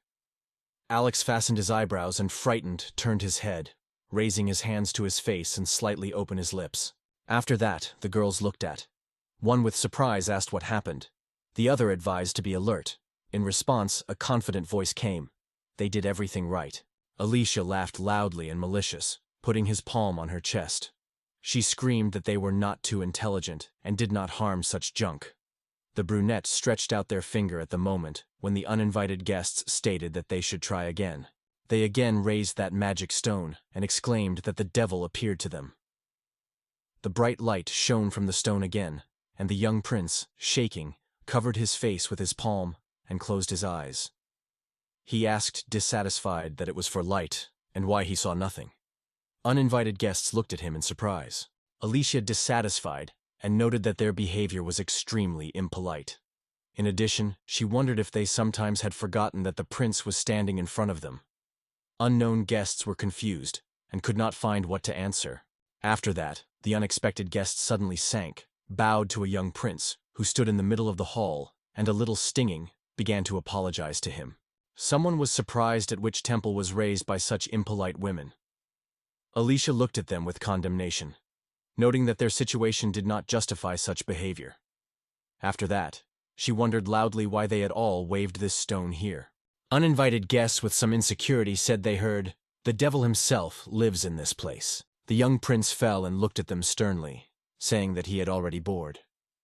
He wondered whether they are those who take away life from others. The uninvited guests looked at Alex with a slight surprise and misunderstanding. The young prince wondered if they did not appear to deprive him of his life. One of the unspoken guests with anger looked at the young prince, put her palm on his chest, and denied loudly. It was not true. They came here to destroy the devil. She assured that thoughts did not have to deprive the life of the seal of darkness. She then stated loudly that they were exorcists. She already wanted to add something else, but the second girl scolded and called her, intentionally interrupting, so that she did not say unnecessary. The young prince thoughtfully rubbed his chin, thinking that before him there are real exorcists. The girl demon felt a real fear and a lot of tension. She firmly pressed her hands to her breasts, still not dare to open her eyes. The young prince looked at them calmly and attacked his palm to his chest. He assured that he was not a demon. The uninvited guests were looked at, not in the faith of his words. One of the girls twisted her lips and noticed that the bodies of people with a seal of darkness always take the demons. The young prince felt a slight fear and looked at unexpected guests with misunderstanding. They bowed their heads, standing just in front of him. The girl assured that with the stone everything was fine, there could be no mistakes, and added that he was the devil himself. The young prince felt a slight fear that mixed with alarming tension. The uninvited guests took their hands. The girl with black eyes called her Neat, and the other briefly reported that her name is Tika. They took their hands firmly, agreeing that it was time to start. The young prince was alert, his eyebrows shake slightly, and his fists squeezed. Alicia and Brunette also tensed as soon as the guests said they could not return with empty hands. The gloomy girl strictly turned to a young prince, asking not to keep their evil on them. The second was just in response. Alicia, along with the brunette, standing next to the prince, immediately grabbed the swords and target them on strangers. The girl explained coldly. They have an order, and they have to fulfill it to the end. They raised their hands, on the wrists of which the bracelets glittered, and struck a spell that had to call the saint. Suddenly, there was a glow, and a divine creature appeared next to those present. The unexpected guests asked her to share their strength. The girls stretched their hands to the divine creature, widely opening their mouths with surprise. The young prince sat down with fear, without drawing his eyes. Suddenly, Alicia, along with the brunette, rushed to the uninvited guests, who immediately felt anxiety and alertness. The young prince slid his eyebrows and stretched his hand to the side, loudly demanding that the girls stop immediately. The gloomy girl just waved her eyebrows and noted that divine creatures only attack demons. The young prince looked at them annoyedly, mentally noting that the call of the saint was a spell that is the complete opposite of the magic of the challenge of the demon. This creature will continue to attack until the demon is destroyed. However, if there is no demon nearby, it will remain inactive. The Kravchina was suddenly nurtured and asked for another girl if they had made mistakes, because he had never been called before. The second uninvited guest had fallen, and strictly replied that the angelic eyes could not be deceived. The divine creature opened her eyes and suddenly turned into a terrible, incomprehensible figure with 3 eyes and 2 swords in her hands. And instead of his tongue, 2 more arms appeared, each 4 fingers. The silent girl exclaimed that the angel attacked it, and the other immediately stated that it only proves, before them, and indeed the devil. The young prince, having opened the surprise of his mouth, watched the devil with horror, and Alicia, along with the brunette, was wary and angry watched the events. The divine creature aimed at them its great, sharp sword and immediately began the attack. From the blade, bright magical energy struck, and the air pierced a loud sound. The brunette clapped her teeth and extended her hands forward, forming a magical shield. The young prince reached for her with a frightened look, but at the same moment Alicia grabbed him. He looked at his hand in surprise, not understanding why dark magic woke up. After that, the heavenly creature crossed her hands on the chest, preparing to strike a new blow. Alicia covered a young prince and warned loudly that she was attacking again. Alex looked at her, not knowing how to proceed. The young prince looked and thought that he probably felt the presence of a demon. The girl demon, with scared eyes and a noticeable excitement, asked why he attacked. Because in fact she is a man. The prince suggested that if you can send it, it may be possible to negotiate. And the demonic girl only quietly admitted that she is very scared. The young prince looked at the divine creature and realized that it should be overcome. However, he had no idea how to do it. The prince thought that the appearance of the angel was extremely rare, and there was no descriptions of how to win it. The pavement was obviously not easy. She clenched her teeth and growled low, involuntarily closing one eye. The young prince has fallen, convinced that his holy aura is suppressing the magic of others, and therefore homuncles are unlikely to be useful. He raised his hand up and called Celine. The young prince summoned the fiery barrier in the imagination, deciding to prevent his comrades' harm. A magical dome was risen above them, and at the same moment, a divine creature flew on them. The magic barrier flew into small fragments that flew. The young prince was impressed, and the brunette, a little tired and alarmed, sat on the floor and watched carefully at everything. The fragments of the barrier fell on the ground. The young prince turned his gaze to the divine creature, raising his eyebrows. He reasoned how she was able to destroy the protection with only one blow. Alex wondered if there was a border of that power at all. Alicia decided that her magic was also powerless and worriedly addressed the young prince. Meanwhile, Alex has created this charming barrier field again. Alicia exclaimed to take advantage of the jump and took selenium from here. However, the young prince denied. Nothing will help, because the divine creature will not allow him to use the magic of darkness. The brunette sharply became ill, leaning and clenching her teeth. The young prince looked at her side with anxiety, trying to evaluate the situation and to think about what could help her. Selena clasped her teeth and lifted her head, calling Alicia and Mr. Alec. Alicia assured her with sincere anxiety that they would not leave her. The young prince, though he believed that he did not have time to do anything in his past life, now, for his friends, he collected all his strength. Alex's hand trembled noticeably. Suddenly, an angel had a few more pairs of hands. Now there were 8, and everyone has sword. Selena noted that she had 2 hands with an angel, and this is impossible. But the angel immediately rushed forward and rapidly attacked them, while struck by all his swords. The fragments flew in different directions, and the air was immediately filled with thick smoke. Nate and Tika shouted loudly that the devil was defeated.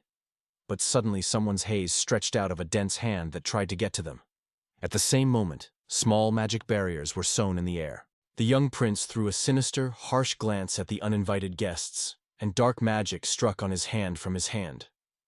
It was these magical barriers that saved the people present from the impact of a divine being. Selena and Alicia were stunned for everything that was happening.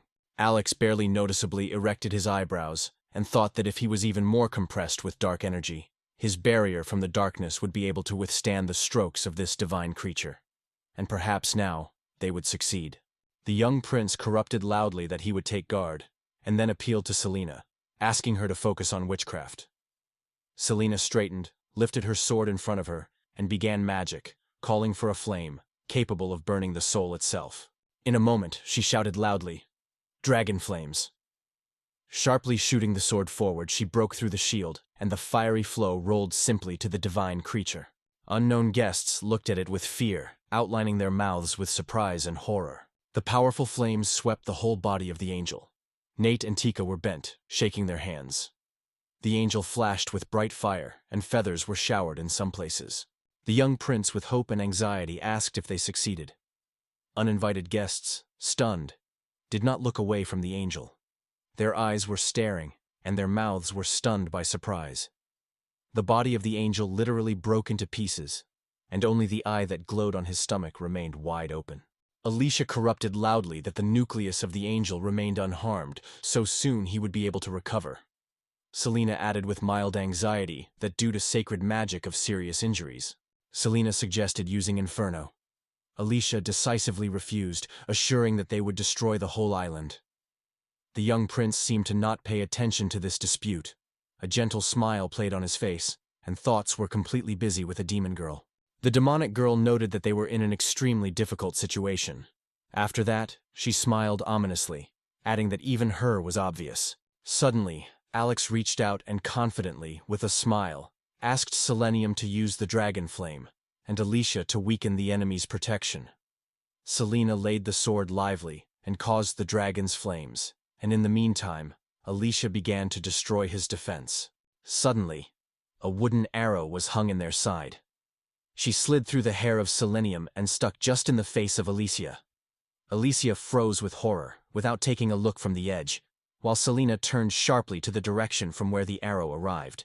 Tico stood with the crossbar, holding the arrows in her hands. With a rigid, almost ominous expression, she warned that they would not allow them to do the plan.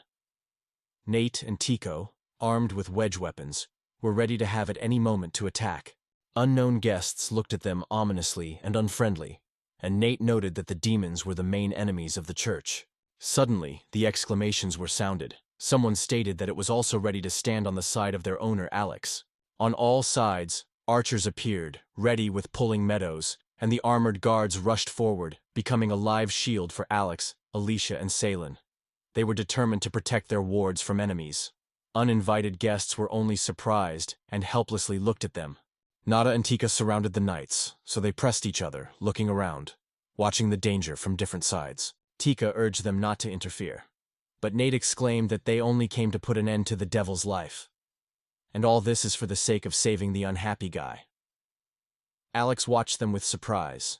Unproven guests watched everything that happened, almost without interest. Then, Tika called Nate and assured her that she understood everything. Together, they raised their hands, on the wrists of which magic bracelets shone. Young Prince, Alicia and Selene were watched by all with intense fear and alert in the eyes.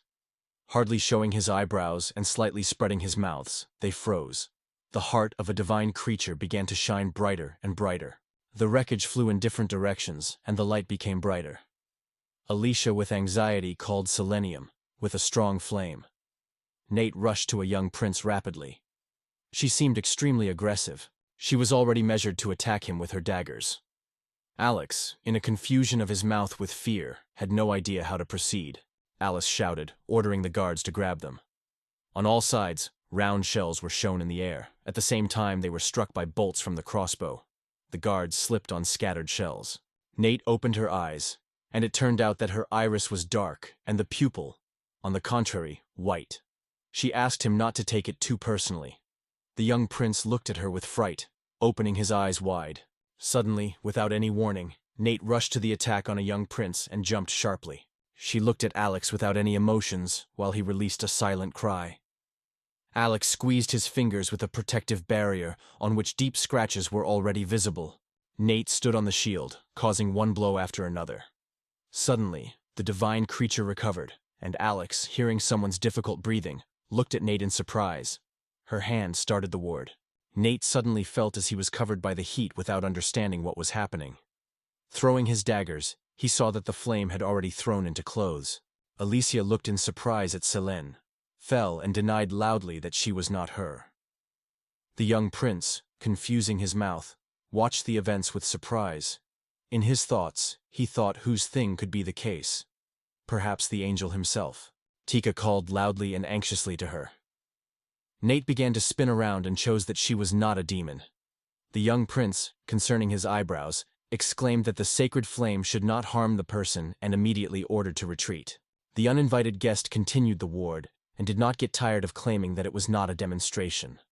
She lowered her head, confessing that she did not use dark magic. The young prince created a protective barrier of darkness, enveloping himself and an uninvited guest. She grabbed her head and repeated everything that not the devil. Alex cast a look at the girl, which combined annoyance and anxiety. His eyes suddenly expanded when he suddenly paid attention to the arm of uninvited guests. Seeing a flame flared on the girl's glove, he noticed a seal of darkness. The young prince approached the uninvited guest, without taking a surprised look from the seal on her hand. In his opinion, the question was whether there were still people who wear a sign of darkness among those present in the church. The young prince remembered people from the monastery, and suggested that they were also talking about it.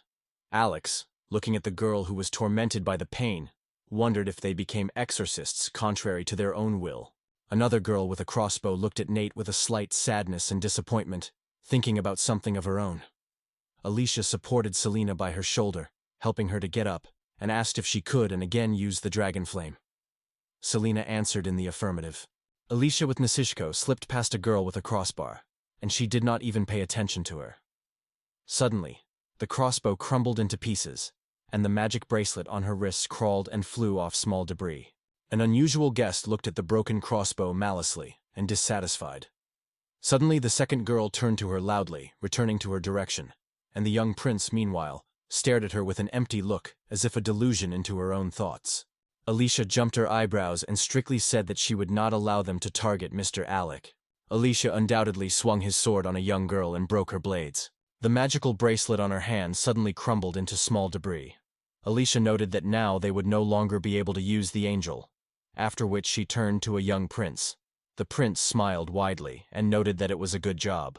Alice appeared to the divine being, stating that it should be completed. The young prince, tired and a little puzzled, cast a tired look at Ellis, and his mouth remained semi-open. The young prince met with a look with Alicia. The girl was preparing for the offensive, creating a magical ball, while the prince, firmly clenching his fists, was ready for battle with the angel. They stood just in front of a divine creature that rose high in the air. The young prince felt that the magic of this creature far exceeds his own. Alex stared at the angel carefully, thinking that even such a creature should have a vulnerable place. It was the case. If destroyed, the angel will disappear. Alicia glanced at a young prince who did not look out of the angel, and reported that all the preparations were completed. Suddenly, strange sounds came, and uninvited guests suddenly rushed to Alicia and the young prince. Alicia reacted instantly.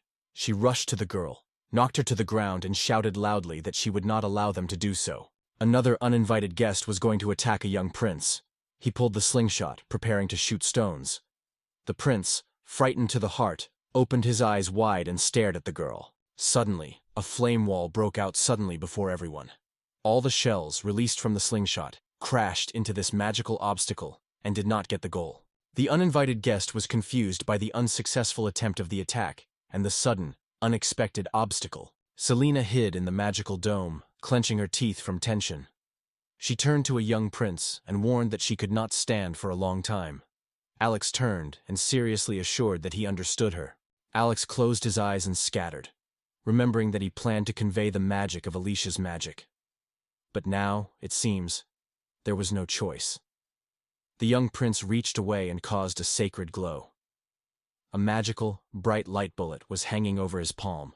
Alex watched the ball closely, which rapidly increased directly in his eyes. Unknown guests were tired of watching what was happening. Tika wondered if it was a magic holy, but Nietzsche noted that the holy magic did not aim to give an angel a lesson, so there's nothing to worry about. The charming ball has already grown to the giant size and touched the angel himself. From her jets is an extremely bright world. Suddenly, a strange sound was heard from the ball. The angel was frozen in place, and the young prince put 2 fingers to his mouth and commanded, "Browse!" Suddenly, a strange loud sound came from, and something suddenly cracked. Alicia and Celine were monitored by the events with fatigue and some misunderstanding. The bright outer shell of the magical ball cracked, flying on the fragments on all sides, and inside a bullet of dark magic, wrapped in chains. The angel dropped away. The chains made a strange crackling sound and crackled. The ball flashed the flames, and the divine creature shone with bright light, so that only its silhouette could be distinguished through the dazzling shell.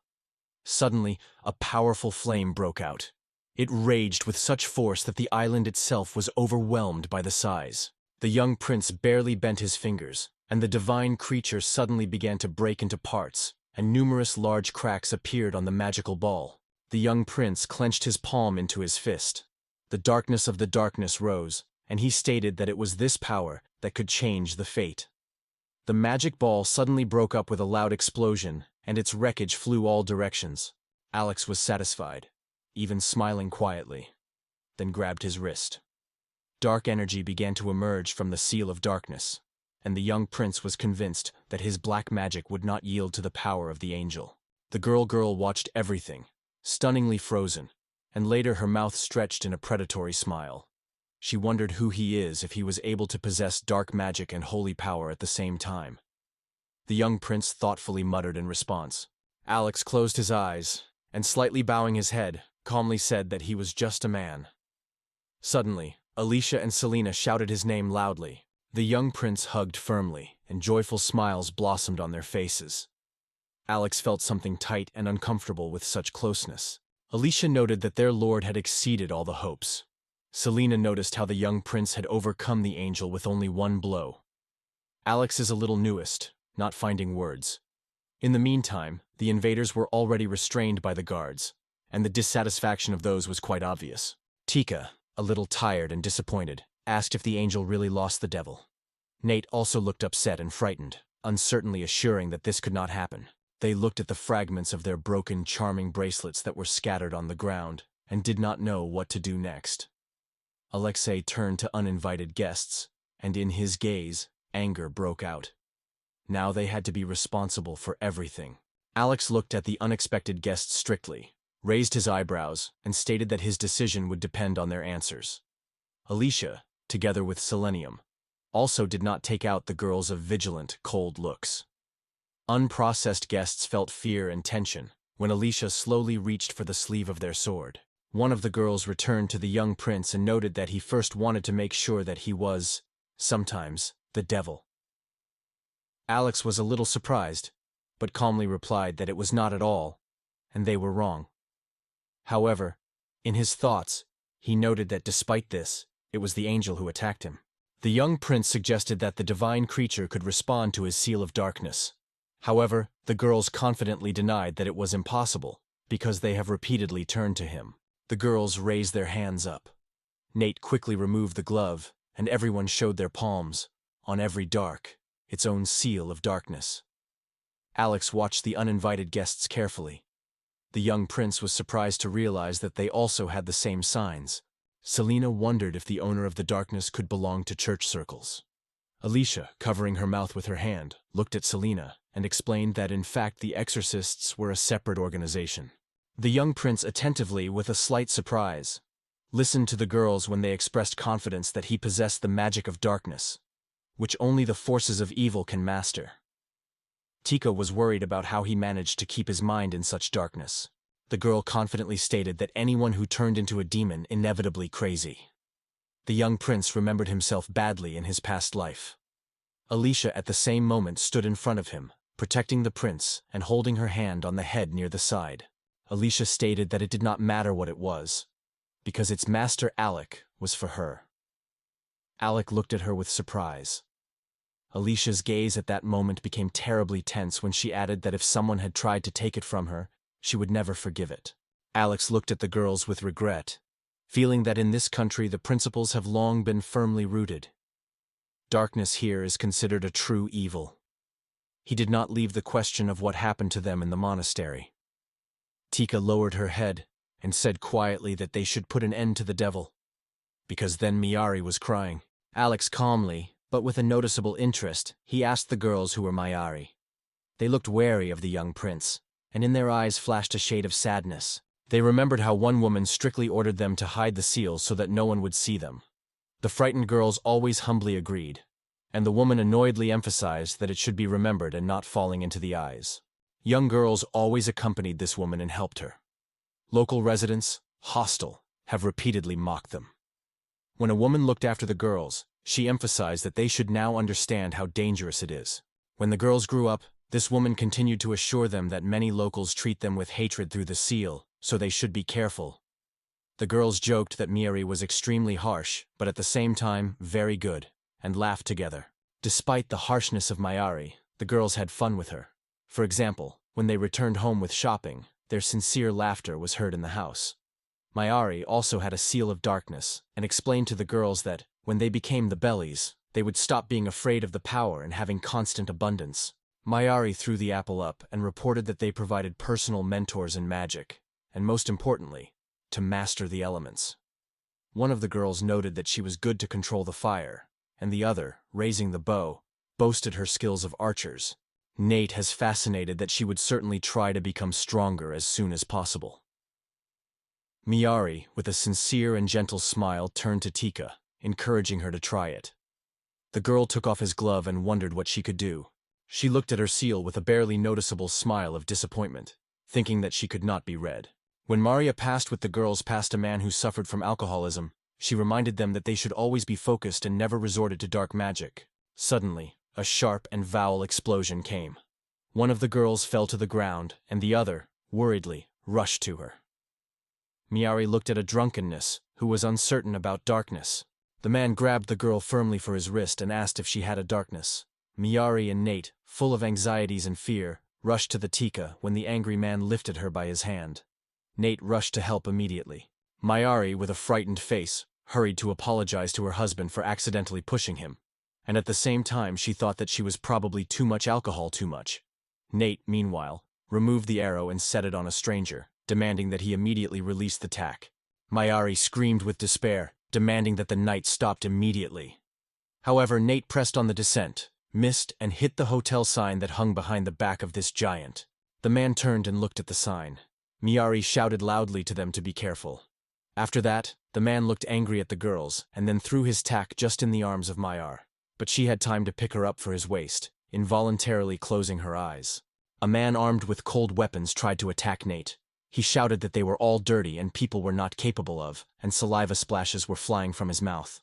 At that moment, the blonde girl exclaimed her name, and Alex, with a glance full of threat, reached out to the attacker. The guy had horror in his eyes. The man's head suddenly fell, and a grimace was frozen on his face. A shaded, frightened, as if he shouted and sobbed with fear of what had happened. Two girls, with tears in their eyes, watched all this, and excitedly called the names of each other. From the dark mass in the air, a request was made for the girls to run away. The voice with threatening stuttering confessed that he could not restrain himself. The girls with horror and tears in their eyes were monitored for what was happening. A dark-haired woman, in the eyes of which was easily reading pain and tears, wanted to ask something, and suddenly Tika, grabbing her sword, rushed to her. The blonde girl, screaming, said the name. Then a voice sounded calling for her life. Tika said with sadness, "How? In a knife in the chest of that girl. She saw how she fell and thanked her. The pale girl with the bruising under her eyes now looked at the tyke. She then told that after all they ordered to come here. That is why they are forced to destroy demons for the sake of saving human souls. The young prince listened to their words with anxiety, and the girls were in a hurry to share the impressions of Alex's appearance. In their memory, the question was constantly whether they are correct. The girl raised his voice, claiming that they were forced to work on the temple and threatened to destroy the monastery. The blonde looked at her husband, asking if he really was waiting for their forgiveness. Having said this, Alex thought. The girl turned to a young prince. The girl looked worriedly at the gentleman, assuring him that he was not an evil person, and asked to make a fair decision. Suddenly, the voice of the gentleman himself came. He announced that he had already decided everything. Two young girls were watching and listening to his words. The young prince managed to say this as the girl immediately interrupted him by contacting the owner. She said they were ready to accept any punishment and sought to deprive him of his life. One of the girls spoke. In her eyes she was sorry. The second picked up with tears in her eyes, confessing that they became demons because of this. They both tried not to meet the owner. Suddenly, two girls fell around and assured that they trust their lives. The cross fell out of his hands and crashed, and in memory she was constantly ripping. Very soon these girls will meet me, Ari. Two young girls were kneeling in front of her husband. Alicia cast an annoyed look at uninvited guests, approached them sharply and briefly ordered to prepare. A girl with chestnut hair covered her hands with her hands. Unknown guests closed their eyes firmly and clapped their teeth, anticipating a blow from a blonde girl. The young prince immediately lowered his hand from his face and stood in front of the nuns, closing them. He shouted that Alicia had stopped. The girl just looked at the master, not understanding what was happening. Suddenly, the blondes had an idea and, full of enthusiasm, she stated that first you needed to know more information. Focusing, looking at the blonde girl, wondered who sent them here. Alicia warned, if someone opens the truth, death will come to him even faster. The nuns looked at them absolutely motionless and explained that they could not tell anything. They noted that they have taken an oath to never reveal the face of their patron. Alex was amazed. These women came here ready to sacrifice their lives only for the sake of keeping the name of their employer in secret. Alicia turned to the master and noted that the decision depends only on him. Alex accepted this news in silence. Thinking a little, the prince said that they could not allow the nuns to leave, and therefore only two options remain. At this point, while he spoke, the nun was anxious and eagerly awaited his sentence. Alex, with a serious face, began to explain. The first option is to allow Alicia and their life to go on his turn. The second, to become his followers. The girls were struck by this news, and they were surprised to ask if he really hinted at the treason of the church. The girl with chestnut hair with anxiety turned to a young prince, and Alicia, crying out of fear, assured that it was impossible because they came here to put an end to his life. Alex listened carefully to the nun's response. They could not do it because they just learn about it. All their friends will have to spend the rest of their lives in the monastery. The blonde turned to the prince and agreed with Alice's words. She noted that it was about people who deprive other lives, once appeared in his way, and if they can trust them. Alex seriously stated that signing a contract is not just an oral arrangement, and warned, if they betrayed him at least once, he can take their lives at any moment, because then their days would end. Alex reached out to them, and his view was filled with harshness. Alex continued, noting that it is better to agree to his proposal, because the escape is not a worthy choice. He advised to think that it would be the best for them. The girls looked at the husband suspicious and asked why he was so hard to save them. Alex wondered why there was something strange about this. In response, he was told that he was too good, and then added that their mission was to deprive him of his life. Alex thought about their words, and his mood changed dramatically. A shadow appeared on his face. Alicia, Selenium, and dark-haired girl had fun, and the young prince answered them with a warm smile. In his dreams, he sought to create a world where everyone can find happiness, both the people on which the seal of darkness and demons that help in everyday affairs, and intelligent creatures like Golems. Alex stood in front of unexpected guests, Neat and Tika, and stated that he wanted to create a place where everyone would be desirable, a place where people can live happily. The girls listened to his words with a slight surprise and sincere interest. They wondered in surprise whether people with the seal of darkness could find happiness in life. The young prince hesitantly muttered that this applies to their friends from the monastery, if of course the same they want it. Nate looked at the Tane with fatigue. Tika, pressing her hand to her chest and swearing, said that Mary donated her life for them. Nate confirmed with delight that that's all that was, so they have no right to give up their own lives so much. Tika had fallen and noted that they were only worthless servants. Opening her eyes wider, she added that they were sent to put an end to his life.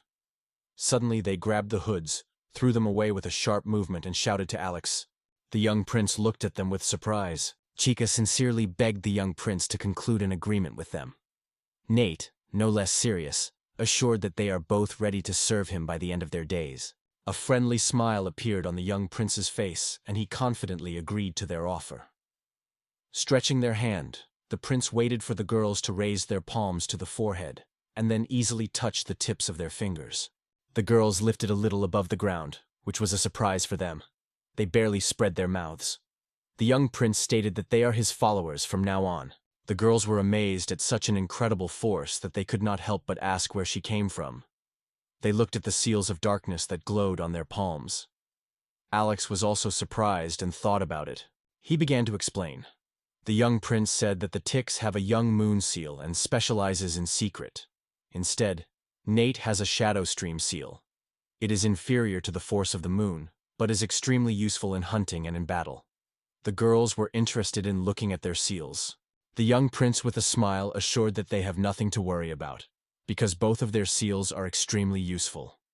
The girls with surprise and inspiration promised to do their best. Nate noted that Tika had not yet solved her seal. Tika, somewhat involved in these words, tried to answer the same, but Nate added that the young prince considers her useful in battle. The demonic girl expressed that they were amazing smell, and Alex only thought that no one had asked her thoughts. Elysia felt a slight dissatisfaction. Selena, taking herself for her chin, noted that both of them were experienced people who used to deprive other lives. Elysia has given some concern. She confessed that she could not trust them, but at the same time her example testified to the decision of the young prince. She asked her to give her the opportunity to watch them first. The young prince was a little surprised, but decided that Alicia was just worried about him. The young prince assured that he understood her. Alicia cast an annoyed look at the girls and warned loudly. If they do something suspicious, she immediately cuts off their heads. The girls were scared, in a hurry that they understood everything. Nate and Tika assured that they would not let him down. Alicia, however, strictly and even with notes of threats, warned that they would be treated with a young prince with greater respect, promising to teach them well. The girls, barely restraining the excitement, stinging up. The young prince, along with Selena, was watched by this stage with a slight smile. Subsequently, the night came. From a small fountain, streams of water flowed quietly. The young prince, tired and exhausted, sat in the water itself. He wondered that after the battle he had no strength, and sighed. He thought that, according to Tiki, it was an order, to its end. It came from one of the members of the Church of the Saint, and the church itself is located in Buris. Tika also noted that they did not meet personally with the customer, but received a letter with detailed instructions. The young prince remembered the words of Nate. They avoid direct communication with those who wear the seal of darkness. She explained that they were only given a task, to destroy the devil and put an end to the life of the prince. They told a little nervous how they came across a flock of dangerous demons during the flight over Tiarais. When they finally saw a human settlement, they could not keep a smile. Alicia wondered the girls whether this means that there was no evidence of the church involvement in the attempt on the prince's life. The girls confidently confirmed this. The young prince believed that before his revival, his father had ruled in Buris. However, on the day when the uprising broke out, he tried to remove the emperor. Nate, with a light note the amount noted that today, the number of church officials is already approaching 10,000. Alex thoughtfully put his hand on his chin and reflects on this figure. 10,000, which symbolized many divine creatures. Salin smiled and noticed that he was undoubtedly tired. She advised him to visit the bath today, assuring that it helps to get rid of fatigue. So the young prince found himself in a bath, where the air was filled with a thick, hot steam. The young prince lay in the water full of relaxation. Closing his eyes, he felt pleasure and thought it was extremely nice. A sophisticated chandelier hung on the ceiling, near which a couple was climbed. and angels were carved on the walls. The prince noted that the design seemed surprising to him. The young prince looked at the moon that shimmered through the ceiling, and felt how nice to stay alone sometimes. Recalling himself in his past life, he realized that he was once afraid of loneliness. The young prince remembered that he felt lonely all his life. During his studies or training, his efforts seemed futile, and no one even paid attention to him. He was afraid to stay alone forever and dreamed of at least someone noticing him. It was a great concern for the guy, and the anxiety did not leave his heart. Meanwhile, the young prince raised his head and, smiling sincerely, glad. Now everything is well. He has real friends from now on. The young prince mentioned Alicia, Alec, Julia, and the One, as it was embarrassed to stand, covering only a towel, as well as Nate from the TIC, which was also embarrassed. The young prince smiled, remembering the girls and thinking they were with him now. He did not even notice how they went quietly to the bath and stopped his gaze at his look. The young prince seemed to have a real pleasure in his own thoughts. It was strange to him why they were left without everything.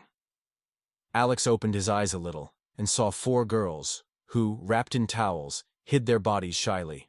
The young prince, embarrassing and a little frightening, dropped even deeper into the water, thinking why every time he takes a bath, imagines them without clothes. Alicia, meanwhile, noted that if you stay in the water for a long time, you can lose vigilance and sink. Finally, the young prince paid attention to the girls. They smiled shyly, and Nate and Tika laughed quietly without hiding their fun. Elise, putting her hands on the cheeks, smiled gently, and noted that the bathroom was small. It seemed that there would be enough space for her and a young prince. The young prince was confused when he suddenly realized they stood in front of him without any clothes. The dark-haired girl was indignantly exclaimed that it was unfair and insisted that it should be.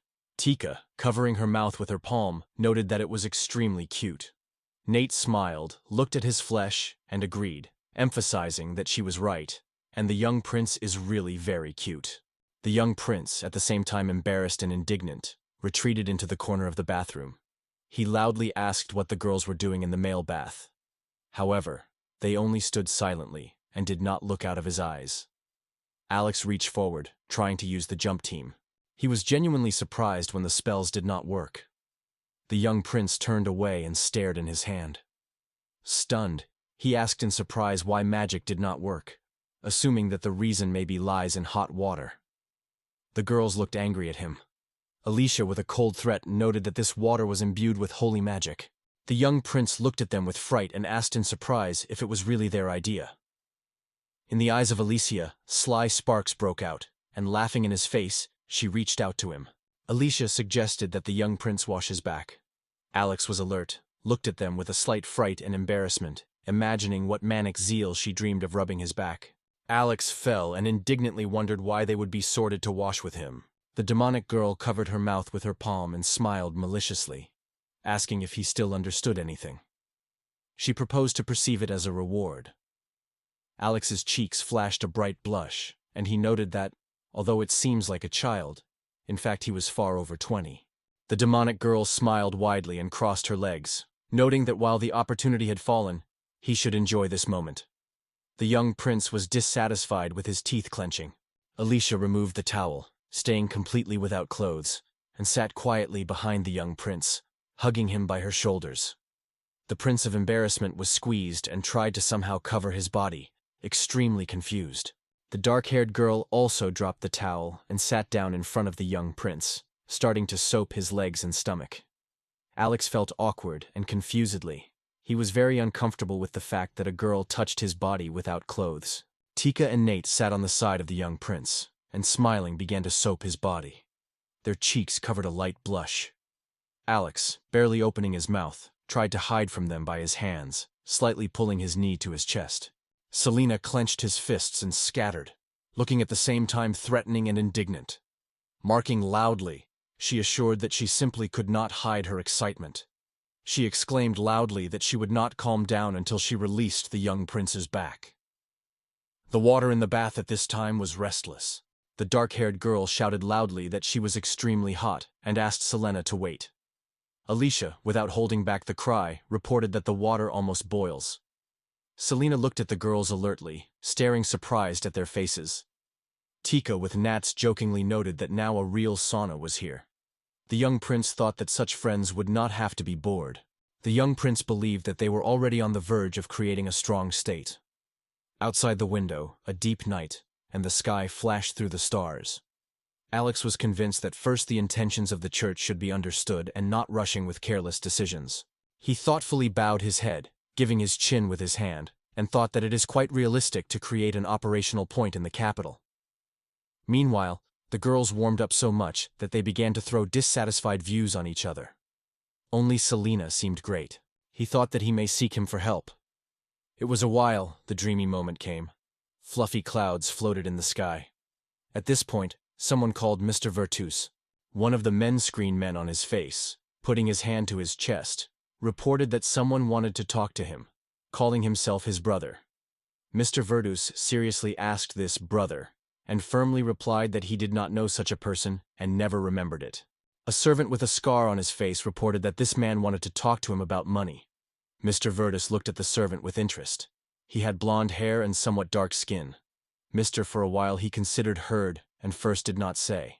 Mr. Virtus smiled ominously and turned to his servant, asking if he was really a young Prince Alex. In his view, a frank interest was read. Next to Mr. Virtus lay a whole group of various tribes that were firmly near him.